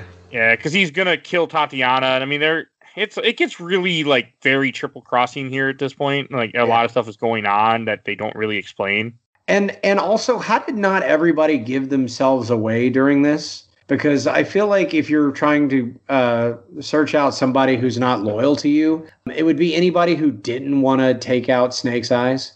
Yeah, the boss didn't want to because the boss is really didn't defect. She's just there to get like. I think during the torture scene that he mentioned the Philosopher's Legacy, or is that? Yeah, he was like just telling all of his exposition where he's like, Snake, you want to know where the Philosopher's doohickey is, and you want to know where all of the billions of dollars are hidden. And me watching this, I'm like, I don't know about any of this, but I don't think you're supposed to be telling me that. You are giving away all of your information completely unprompted. You better hope I do not escape from this. Yeah, it was kind of. I mean, I guess he's. I know about your big stupid tank. That's all I know about. I mean, he didn't realize he was really sent for the Philosopher's Legacy, but it's right after when he gets his eye shot out. I guess that's what breaks up the torture. Like, okay, we're done. He lost an eye. All right, we're all done. Put away the guns, guys. Like, it kind of a little too dangerous now. Like, you think they would have just not cared as much as they do? Let's just leave one by one and leave the person that we might suspect being a spy. Yeah, why do you just leave Tatiana in there, and then you have the boss who stabs you in the back to put the tracker on you, and then shoots you in the leg, and then gives you the gun. Like, here you go. Yeah, they did not. People make a lot of Vulcan makes a lot of very questionable choices here. Again, and he didn't kill Snake here because if he had killed Snake here, then it would have been the end of the game. Like, that's the only reason that he didn't do that. Pretty much. I mean, he should have did it. He is a mustache twirling James Bond villain, and he fully they're fully putting like a lampshade on all of that. He expositions, he leaves his heroes alone so they can escape. It's like all of the classics, right? Yeah, and I think one interesting, after you finish the torture chamber and they throw you in the cell, there's multiple ways to get out of this room. Like during the torture scene, you can hit R1, you'll see the Sorrow holding up a sign with a frequency, I think tells you that unlocks the door, I think. Yep. There's different ways you can take the death pill, and which is one of the things I think God, what the hell? Oh, one of the things that the boss puts on you that you can then take the death pill, take the fake death pill, take the revival pill, get up, punch the guard, run out. Like there's multiple ways to do this part, which I think are very cool. Here's my favorite way: is that if you go in, okay, you're thinking of that same thing, right? If you go into the viewer and you just spin the camera around, it'll make him throw up because he gets motion sickness in the menu, and then come out of it and he'll puke and they'll open the game. You get the best weapon in the game in the cell. You get the fork. Oh, the fork! Love that thing. Because doesn't it eat animals for you if you hit them? Yeah. Right? Okay, Yeah. I never used it. Yeah, I never will. Pretty great. And also, sorry, keep going. Because at this point you lost all your equipment, so you can't even go into your food menu to eat stuff. I think. Or you can't go into your backpack. All you have is the rat that they give you, or the bat. They give you a bat, which I laughed. Yeah. Which did you go into the radio and ask about bats the first time that you saw them? Of course not. No. That is the funniest thing in the entire game. Okay, so if you call paramedic, because every time that you find an animal in the game, if you go in and ask her, the big running joke with her is what is this like? Animal is and like how does it taste? So when you go in with vampire bats, she'll go she will talk about like Dracula movies and like Snake will be, no, stop. Don't talk about vampire movies. Why? You don't like vampire? No one likes vampire movies. Are you afraid of vampires, Snake? No, I just have dreams about them, and I don't like to have dreams about vampires. I'm not scared of them. Okay, Snake. Really, I'm not afraid of vampire. Like, it's the funniest thing in the entire game, and you would never find it unless you just happen to call her at the same time that you saw a vampire bat. If you save while you're in the cell, you mentioned earlier she always talks about movies. Yeah. At that particular moment, she talks about Dracula. Yes. Oh, and then, he gets upset about... Yeah, and he talks about having those nightmares. If you turn the game off and turn it back on, you actually play this little mini game that's supposed to be Snake's nightmare of him going around killing a bunch of guys. Oh my God, I had no idea. Yeah. It's not in the HD version. Yeah, they took out the HD version. I was so pissed. Why didn't it load up? Did I do it wrong? And then you go through that and you call Sigint, who we have not talked about yet. He's the weapons specialist. He doesn't matter. Yeah, he has this long tirade about a nightmare he had of a tank made out of shit that would shoot things and turn them into shit. It's hilarious. See, there's so much stuff that you would never find out unless you did it at very specific times. Yeah. My only question is, why does he have his radio? If you're going to throw a guy in a cell, wouldn't you take his radio? Oh, it's probably embedded somewhere. I don't. It's not. It's on his chest. No, because Ava pulls it off of him and throws it in the fire. It's not like in 1 and 2 where it's a codec in his ear. You can't have me rip it off. Huh? No, it's like on his chest. Yeah.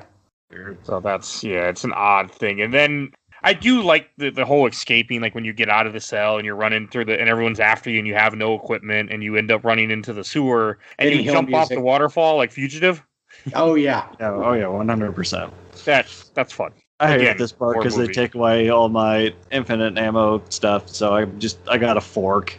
Yeah, it's annoying. Which I forgot that I had that thing in my back because I just forgot about the transmitter thing. So I got all the way underneath the waterfall. Did y'all have Ava pull that thing out of you? I've seen the scene. I actually watched it before. We're recording this because I couldn't remember. Yeah, it's just wrestling. It's great. Yep, it cuts to their shadows on the cave wall, and they're doing different wrestling moves on each other. It's pretty funny. And she's like, "It's small but effective," and he goes, "Yeah, that's what they tell me." I'm like, "You bonk, man! You're going to horny jail. Stop doing this." Good stuff. Yeah, he's kind of odd. A little bit. But then after you wake up, when you wake up in the river, then you get a weird boss fight, which isn't really a boss fight. You just have to survive when you fight the Sorrow. Which this fight is probably pretty easy. Mine was short. It just had a couple bosses, and I just walked along, and there weren't many dead people. Yeah, I think I killed 4 people up to this point because my strategy was just to go up and just karate chop people rather than shoot them. So I think Fortunately, I lost a lot of progress. Like, the first time I sat down to play, I played up until the Fear boss fight and then saved it and quit. The next day, I went all the way up to the Fury, and then I was playing on the Xbox One, and my foot accidentally hit the power button, so I lost all that progress. Yikes. So I would have had way more dead people to wade through, but my Sorrow River was still just rife with bodies to avoid. It was so many. I think it's so cool that it can be different depending on how you play. Like the first time I saw that, I was really confused, and then later on, like, oh, it's affected on how, if you kill people or not. If you don't kill anyone, it's a shorter walk. Even beyond that, like, a lot of them are represented by the way that you kill them. If you go into CQC and slit their throats, some of them will be like, oh, my head feels like it's gonna fall off. Oh, they're like that's dope. Holding their neck while the blood's spurting out. Pretty badass. If you kill someone, the mountain, and then have a buzzard eat at them, kill the buzzard, eat it, they will yell at you in the river saying that you ate them. There's just so many little touches. God. It's insane. I had no idea. It's a really good game. That is so great. One of the best Metal Gear games. I don't talk about this a lot because it doesn't come up very often, but I'm actually a Buddhist, and this is directly part of the Buddhist afterlife. I don't know if y'all knew that or if y'all read that or anything, but seeing it 7 years at Tibet. Well, it's but this is basically their version of the. I mean, this is not quite right, but it's their version of the river Styx, where we're once you die, we believe that you have to atone for everything that you've done, and you have to sort of go back and see everything. So it was very interesting to me that there's no way that wasn't pulled directly out of Japanese Buddhism, and I did look it up, and sure enough, it was based straight off of this thing, which I don't really see anything ever put it into video games based off of that at all. So I really dug that. I wish that and I would love to see more video games do stuff like that, because I think there's a lot of I won't get very much into all of that because, again, I feel weird bringing that up, but I was like, I marked out completely for that. I'm like, hey, that's the thing that I believe in, and it's in a video game, and it's treated in a very, what I thought was a very respectful way while still being funny and interesting. So this might have been my favorite part of the entire game, was the boss fight with the Sorrow. Really cool. Hey, thanks. And I know you get the camouflage if you don't get hit by anything. You just have to survive to the end. Which I'm embarrassed to say, I died 3 times on this because I didn't know what I was supposed to do. I forgot quote unquote that I had died. my tooth. I didn't have the thing in my I didn't know that I had that thing in my tooth because they hadn't brought it up since literally the very beginning of the game. It's another trick. So I kept touching that skeleton at the very end, and I died. So I'm like, well, I got to restart. I obviously missed something. So the second time I got up to it, and I'm like, I'm going to maneuver around the skeleton, or I'm going to try to find a gun and shoot the Sorrow, and I accidentally touched the skeleton, and then it's like, you died. I'm like, well, fuck, man, what am I going to do? So I looked up online what to do, and they're like, oh, no, just bite down on the, oh, yeah, that thing that I haven't thought about since 12 hours ago. Yep. Yeah, this that. You don't actually die. Another Kojima thing where he likes to mess with the player. Like, one of the most famous examples, the original Metal Gear Solid, where you're fighting Psycho Mantis and you have to, swap controller ports so he can't read your mind. Like, he loves this kind of stuff. Oh, it was brilliant. I loved it once I saw that, but I'm like, oh, because it even gives you the whole option to quit or continue, and it was pretty brilliant. I felt dumb for not thinking of that. Like, I'm not even mad about it. I'm like, that was pretty clever.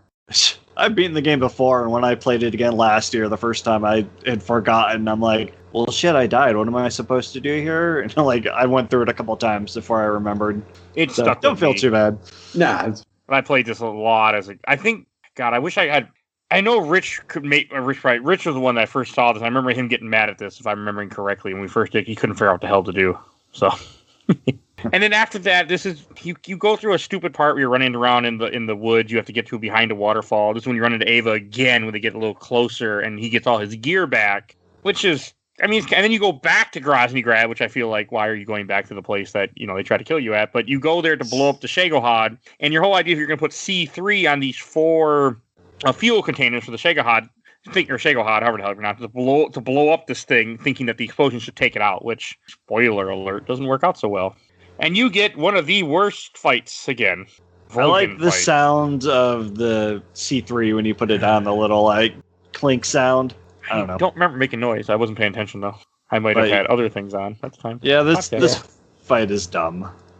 I got so mad at this fight. Like, I died the first time. I couldn't hit him. I was getting angry because he's always and you have a timer and he's invincible a lot of this fight where you can't hit him with bullets. Yeah, he is. Although, and I did find that you had to put your gun away or else the lightning would be drawn to you. So what I would do is I would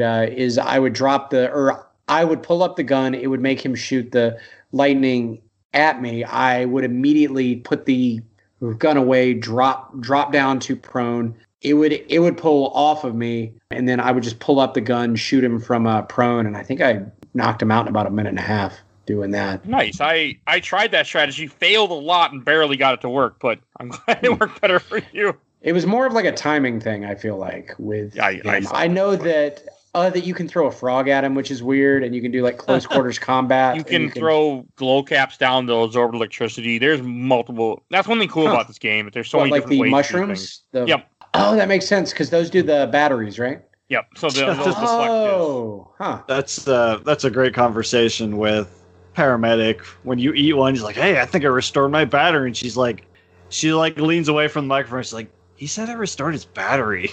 Yeah, Snake. Okay. Yeah. Right.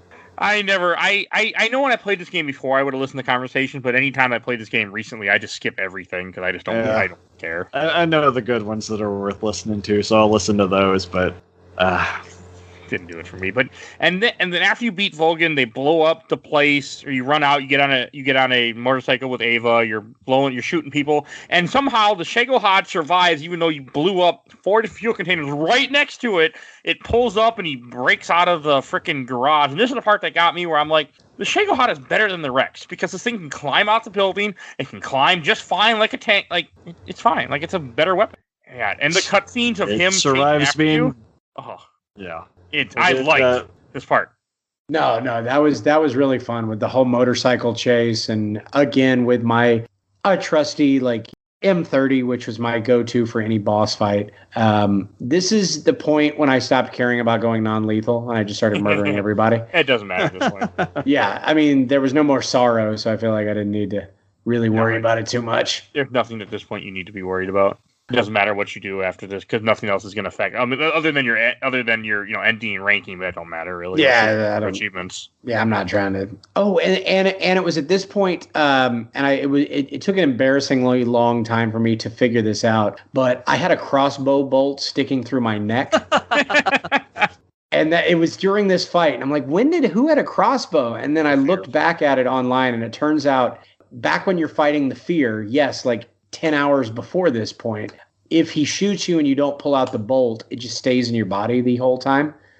So I thought Snake was smoking a cigar or something the whole time. But no, he had a bolt going straight through his neck. And because I didn't fix it during that fight, he just had it for the entire game. That's kind of cool, though. Yeah. I think one of my playthroughs last year, I did the same thing where I just realized it was there and I never cleaned it. I got shot in the head at one point. I went to the clear screen. It came sticking right out of his head. I fixed it, but he got shot. I got shot right straight in the head because I was underneath him trying to shoot him. I went back to see if it was a glitch or something like that. And no, I think it was supposed to be done because folks online call when you do that pincushion snake.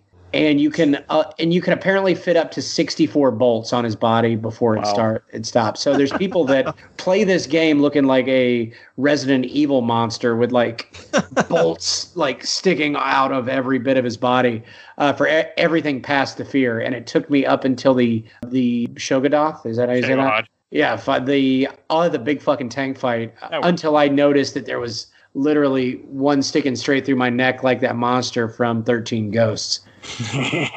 That's not a movie you hear about every day. Yeah, that is what you call a deep cut, much like a crossbow bolt sticking through your neck. And like everything with like the motorcycle chase is fun. Fighting the Shagohod is all right. Like you have to shoot you fight in two different forms. You have to shoot like rockets into its treads, and then you can shoot the back of it, which I still had to remember. But like they come to a part when they try to blow it up off a bridge, and the freaking thing just climbs back up the bridge, and I'm like, I like this take. Yeah. I also like how he doesn't give a shit at all about his own troops during this part. He just starts killing them when they're in his way too. Like he just does not give a shit anymore at all. Well, and it's like motorcycle assholes. Yeah. And it's they are assholes. And it's like it is a great concept for a weapon too, where it's like this thing is like the booster rocket for a nuke. So it's going to take off, and then the missile is going to be going at like 300 miles an hour, and then when you launch it, it's like the first stages of a rocket, and that's how it can fly around the whole world. And I'm like, wow, that's actually a lot more clever than you ever had to be. It's a cool weapon. I mean, it's like I said, it's a good weapon. Like, I mean, every Metal Gear game has a different type of nuclear type weapon. I know Peace Walker has like fucking mechs or something weird in it, I think. Or like, I never gotten far with Peace Walker, so I can't really say too much. But I know there's really weird stuff in Peace Walker. 4's got the gecko things. Peace Walker has something to do with AI, because you get AI chip when you beat bosses. I wish I could remember more, but it's been years, and I never got far. So one day I'll be on the show, but not anytime soon. So there's like 3 others I want to play first, so we got time. And after you finish the Shagohod fight, like after you finally blow up, you end up fighting it a second time with Volgin standing on top of it, and he gets hit by lightning, what finally kills him, which is ironic. But I like it. I like that he dies that way, and then you have to fight, as Mike had brought up a little bit ago. Then you go on a motorcycle, and you're getting chased by motorcycle idiots. You have to shoot down and hovercraft and stuff. I hate this part, and it's not because the gameplay is bad. It's because when I was going for all of the keratin statues last year, the frogs. The frogs are bitches in this part because you can't really tell if you hit them unless you shoot at them and then pull out the direction mic to hear if they're making noise. It's a that is terrible. Ass. Okay, I didn't know what those things were. I found one in an office somewhere, and I kicked one, and it made a funny noise, and that's all I ever knew about that. But I saw them all over the place, so I figured I was supposed to do something with them, but I really didn't. I think they unlocked stealth camo. Yeah, okay. I think so. But there's a lot of them. I forget the number, but there's a lot, and they're well hidden. 60. I think there's 64. That's too many. Oh wow! I saw I don't know. I think I maybe saw 5 or 10 of them, just kind of walking around. I'm like, oh hey, that thing's. I remember seeing that. And then like I said, I think I just kicked one, and it made a funny noise. When they beep, they go off. God, that sounds terrible. The directional mic having to switch over. That would be horrible. Oh yeah, it's bad. Yikes! I didn't realize they were in that part too. And then, like, when they crash, it's so fucking stupid because, like, they're driving fine, they're on the highway, and then they look at each other for some reason while they're driving. Nobody's looking for her, and she runs into a tree, and they almost die. And I'm just like, stupid. Yeah, that was pretty dumb. Both of them just looking straight down at the gas tank full of. Oh yeah, because there's a hole in the tank. That's what it was. Yeah. Yeah, they were shot full of bullet holes. Well, of course you were. Come on now, you just got shot at by like 50, like over 100 people. Like, there's gonna be bullet holes probably. Because the whole idea is that you're trying to get to this lake nearby that has a plane waiting for you that you're trying to escape on. And it's what we forgot to mention, but during the fight with Volgin, when Volgin finally talks about the Philosopher's Legacy, and I love that because you can just see Boss's face, Ocelot's face, and Ava's face go, oh shit, he hands Boss the thing to here, hide this for me. And she's like, okay. Because that was her whole mission, was to collect the Philosopher's Legacy. Yeah, and he just gave it to her. Which I like that. And then when you do finally, then you have a stupid escort part in the very end of this, where Ava's injured, you have to kind of escort her around. But at least I didn't have to hear, I'm Jack the Giant Killer, or any of that dumb nonsense. So it's okay. Okay, so I don't know if y'all had the same problem, but she could not get enough food. I kept having to kill snakes for her. Like, I get that she got impaled by a tree, but I mean, this woman, I fed her 4 anacondas, and that's not me being whatever, but no, but she kept getting tired. I was like, I need more food, so I just kept feeding her magpies and stuff. And I don't know if y'all had that same problem. I didn't feed her that much, but I had to feed her a few times, because eventually she will be like, oh, I can't walk anymore, I'm too hungry to walk. So I'm like, this heifer again. How many snakes can she eat? Which the way that I worked around that, I don't know if any of y'all did this because she kept getting so annoying for me. I just hit her with the trank gun. Yep. And then just drug her where I need her. That's the way I do it. That's the way I do it every time because she walks too slow. Is she super into Snake in her dreams and then into the boss? And then her dog? Into Fido? It's a little weird. Yeah. In a game full of very weird things, that was notable. That was very, and after this notable short, stupid scene is when you get to the ship and then you finally fight boss, which is waiting for you at the ship. And this is a beautiful scene, a beautiful fight. Like, because you fight, she's wearing all white. You're fighting in a field of white flowers. See, and that was my thought. I even made you saw my like big list of notes. Yeah. Is one of the first things that I said was like, she's wearing white armor. That's dumb. She's never going to be able to hide anywhere. Like what? That's like she's never. And then it ends, and I'm like, okay. It's such a powerful moment because he loves her. Like he completely loves her because she was his mentor, his master. Like, and you can really see it when he has to kill her because that's the mission. Like, it breaks him. And this is what, as you follow as the series progresses, Big Boss ends up is the villain of Metal Gear 1 and Metal Gear 2 for the MSX. Oh. So, because he gets killed in Metal Gear 1, then he comes back in Metal Gear 2, gets killed again in Metal Gear 1 is a fake or something. Metal Gear 2, you kill him. So this is them going back to show you kind of how he became the big boss. It gets complicated. Sounds like it.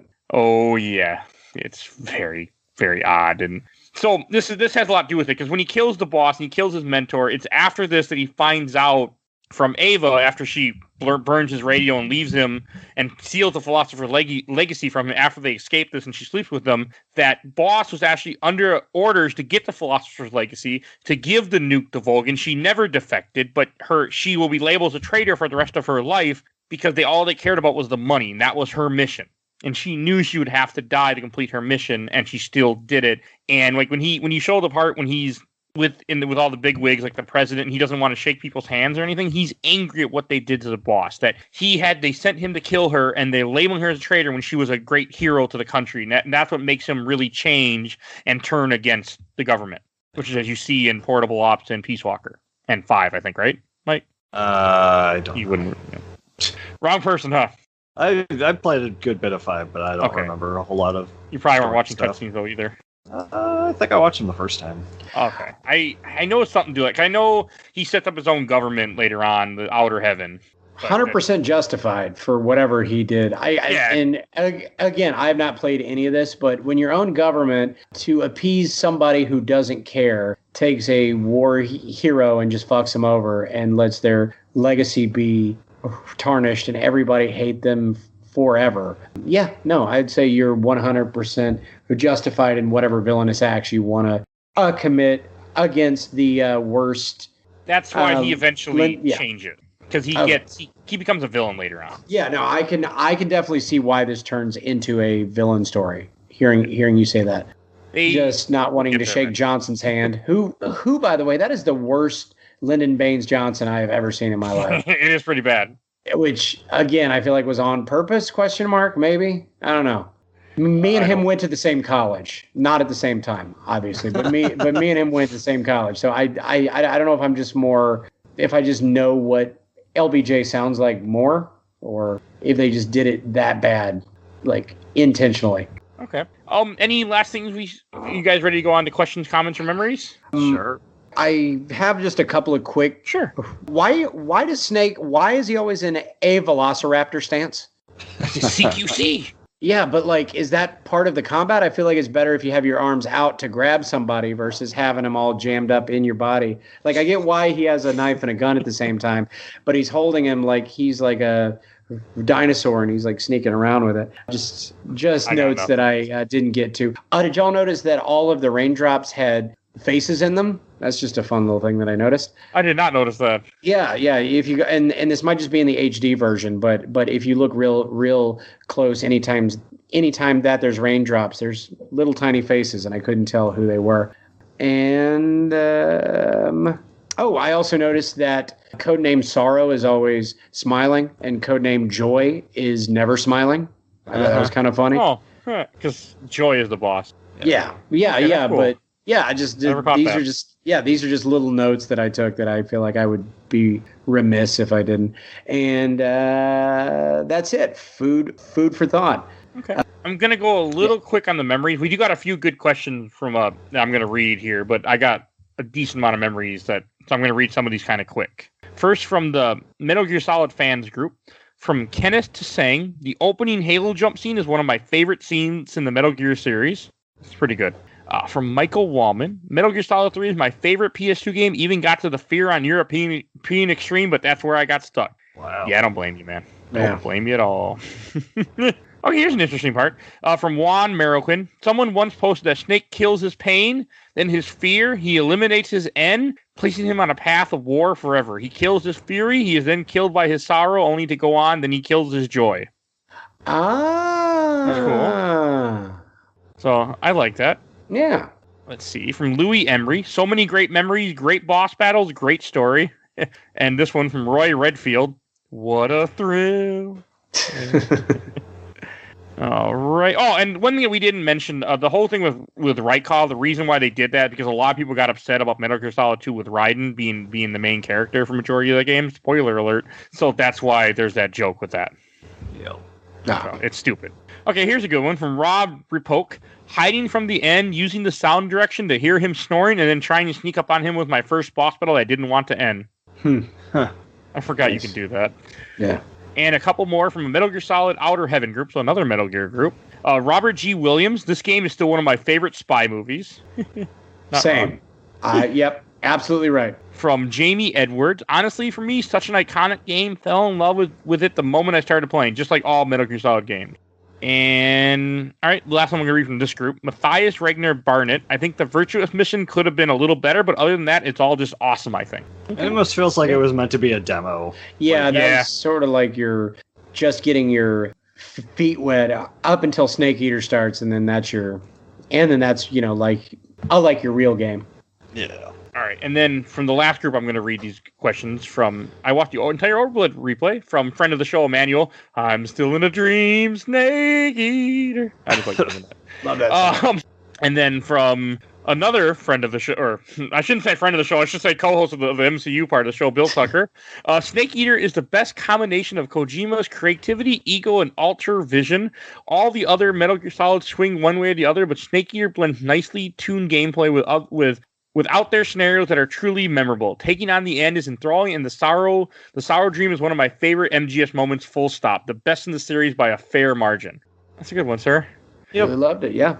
And from Sergio Silva, in a callback to Symphony Night episode 101, by the way, the woman that sings that weird song at the end of this is the same woman that sings Snake Eater. Huh. That's crazy. Huh. Well, that I have to reference that. Hey, when someone wants to reference an old episode, I have to call out the question. Uh-huh. Yeah. And we get a bunch of questions, which is not normal, but from Cody Tager. So I'm going to read some of them. First one, favorite boss. Like The Sorrow, of course. Okay. And you, Cody? In this game, I love Sorrow the best, with a very close second with the Fury. Probably the Fury for me because I hate the rest of them. So, and then yay and then also from Cody, yay or nay in the camo system.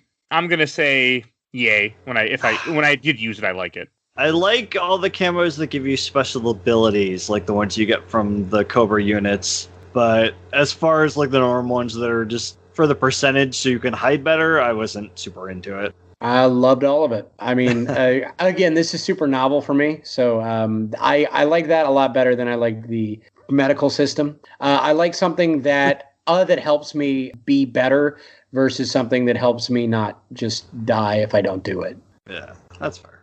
And also, this one from Cody. Did you get the dumb fucking frog? None of us on this playthrough, but not this What? playthrough, but Did I it? have done it before across probably 2 or 3 playthroughs. It took me to get all of them because they carry over, thank God. and that's cool. I didn't know they carried over, but that is Yeah. cool. And Really I mark it. And I spent 16 hours on this. I can't imagine how much longer it would take if I had searched for the dumb fucking frogs. Use a guide for sure. Oh yeah. Yeah, they're in some hidden places you really won't find them otherwise. I've looked up a little bit before when I was trying to do it, but it didn't last long. I mean, there's so many holes to crawl in and so many like logs to hide behind. I can't imagine where they all must be hiding. The Grozny Grad, where you can go between the 4 northwest, south, and east. There's one in one of the like sewer grates that you can crawl into to connect the 2 areas. Yeah, there's one hidden back there. I saw that one actually. I do remember I like fell in one of the holes and I remember seeing that frog down in the sewers. It's little out of the ways. And last question I'm going to read from Cody. Did you find the fun para conversation? Yeah. We talked about a few of them. Yeah. No, tons. And I'm sure that there's more that I didn't find, but the vampire one is hilarious. There's a Godzilla one. There's a bunch of them, which are cool. The James Bond one is really funny. I really like the James Bond one. And From there's Russia with Love. One of the poison mushrooms, the snake asks her how it tastes. She's like, seriously? It's poisonous, dude. Her asking what the dogs taste like. He's like, don't even ask. And she's like, I wasn't. It's like, no, really, you were going to ask how those dogs. Like, no, I wasn't going to eat a dog. Love that. And then her bringing up, I think it was them. He's like, have you seen them? And she's, and he's like, well, what's it like? She's like, honestly, I don't know. I watched, I closed my eyes. I was too scary. So you didn't actually watch the movie? No, I saw it, but that's good. But there's so many good ones in there. Mm-hmm. And I think that about wraps up this section of the show. I think we should do shelf, stack, or box. Since you were last on, we did add a new gray area to the shelf being something you love, stack being something you like, but you don't want to put on the shelf, but you still want it there in case you want to play it, and box being storage. Oh, do you want to ask me first? Sure, why don't you go first? No, I didn't know if the pause meant you wanted me to... Oh, no, the pause was me thinking. Okay, so. Well, yeah, if y'all want to go first, go for it. Okay. Mike, why don't you go first? Well, I mean, it kind of speaks for itself that I played it 4 times in a month last year, trying to get all the achievements. It's, there's so much to do. There's so many different ways to play it. I like putting on the stealth camouflage and going around putting TNT on the back of guards. It's just blowing them up. God, I think we kind of covered everything I love about the game over the course of this episode. So it's going on the shelf. Like, I'm sure I'll play it again not too long from now. Are you sure about that? I keep you pretty busy, though. Yeah, that's true.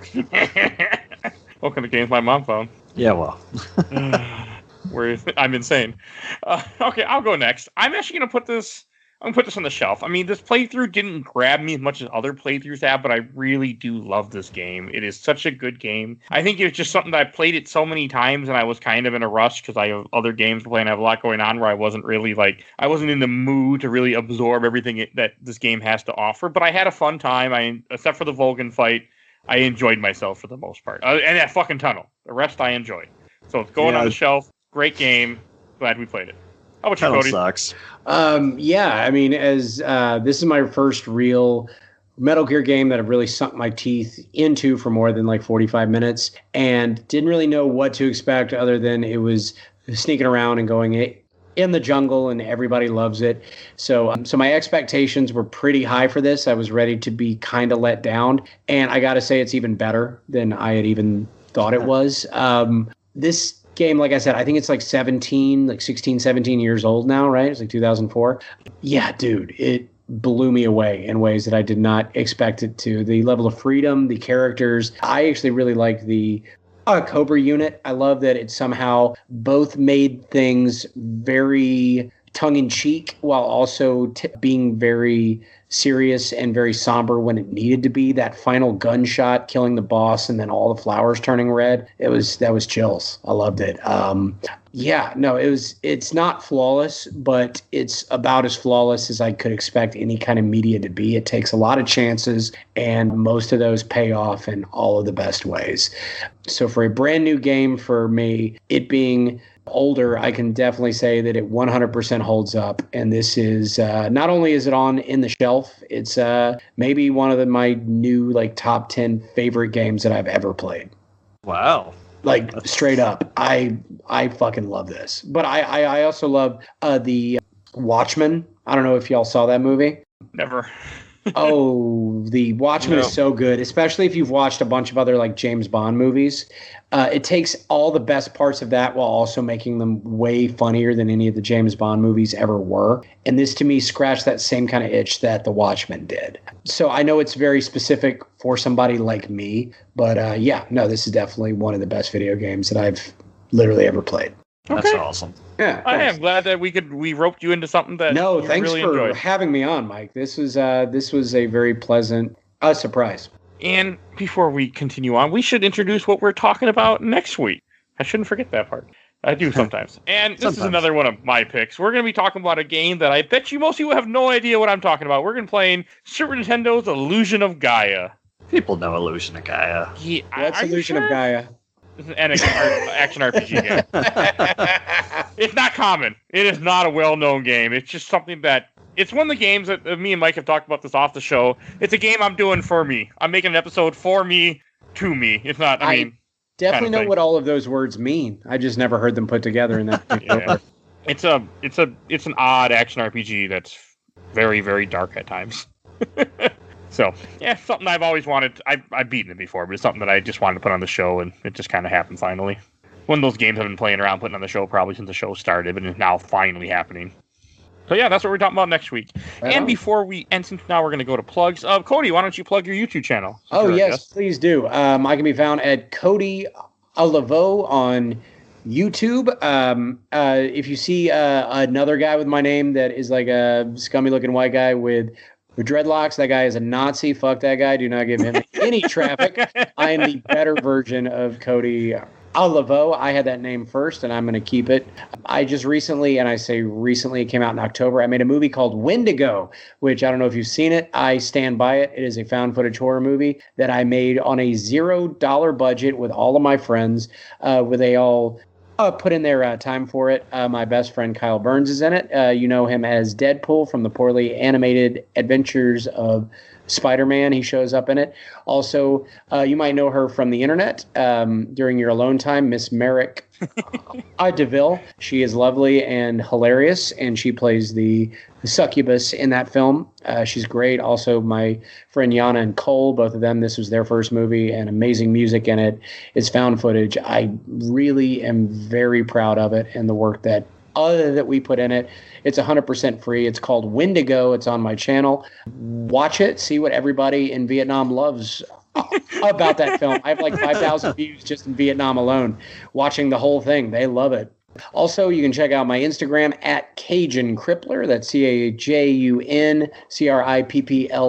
If you're looking for me on any form of the social media, it's almost always Cajun Crippler, one word, or just search for my name, Cody Laveau, Laveau, just like Marie. Okay. You know, I should probably say my Twitter handle some days, or my... Yeah. I never bother, but... No, I always get like a... this is the third one that I've done. I always get like 10, 20 more followers on any of my social media, so there is definitely an effect there. Folks do follow when you plug, so plug away. Sometimes it works. So if you enjoy, and also if you're in the mood for more Metal Gear, we did cover a few other Metal Gear games earlier on this show, and I'm going to pull that up real fast and tell you about them. One, if you want to hear more, Cody, he was on episode 93 with Dead Space, and he was on something else with American McGee's Alice. I did not look that up because I forgot to. Both of them are very good. Search them. I love both those games. And then if you want more Metal Gear, we covered Metal Gear Solid episode 57, Metal Gear 2 Solid Snake, the MSX game, episode 51, and the Metal Gear Ghost Babel for Game Boy Color episode 7. So if you need more Metal Gear love. God, that is weird. We cover two close to each other, then the other two are like over 50 episodes apart. Huh. Yeah, I do odd things with this schedule. Odd things. All right, so if you enjoyed this, please tell people that you enjoyed Games by Mouth. We need more listeners, and that's how you help. Tell an enemy, tell a friend, tell anyone. I don't care. And please, we also do games, we do comics, we do movies. We are going through the MCU movies, and we had recently it's been a little while since we published them, but definitely go look. There's all up to Ant-Man so far has been published at the point you're hearing this, and there's more coming. Lots more coming. So definitely please go follow those. We do comics. Not as much, but we do comics. Definitely check those out. And if you enjoyed this show, please follow us on Facebook, Instagram, Twitter, and YouTube. I'm on YouTube. I'm only 26 subscribers away at the time of this recording to getting my 100 to finally change my custom URL. So, hey, help me out.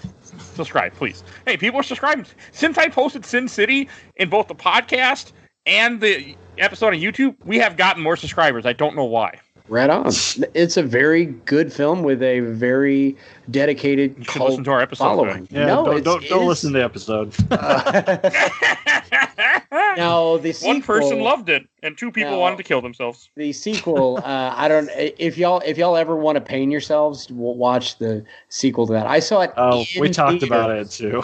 I saw the sequel in theaters, and the only thing good about that was there was a trailer for the Hateful Eight on that a year before that movie came out, and I was the only one that had heard of the Hateful Eight, and it's because I watched Sin City 2. Even if we had over 1,000 downloads in Sin City, I will not watch the second Never movie, going to so. do the sequel. Also want to give a shout out to our awesome intro and outro, courtesy of Bobby, a.k.a. Mike Tony from ZP Bite the Bullet. Song is the Cool Kid Squad. Definitely go check him out on YouTube. Yeah, we're never doing Dame to Kill. Never. I had watched Sin City once in my life. I checked off that box. Never fucking again. No, do not. Yeah, don't. I'm good. When even Bill said it was bad, Yeah, that's I'm what. done. Like, oh man, that must be real bad. Because Sin City was real bad. So, yay. All right, so that finishes that up. So I want to thank Cody for coming on. Thank you guys for listening, and we will see you all next time. Thanks for having me. Bye, everybody. Bye bye. Take it easy, and if it's easy, take it twice, all right?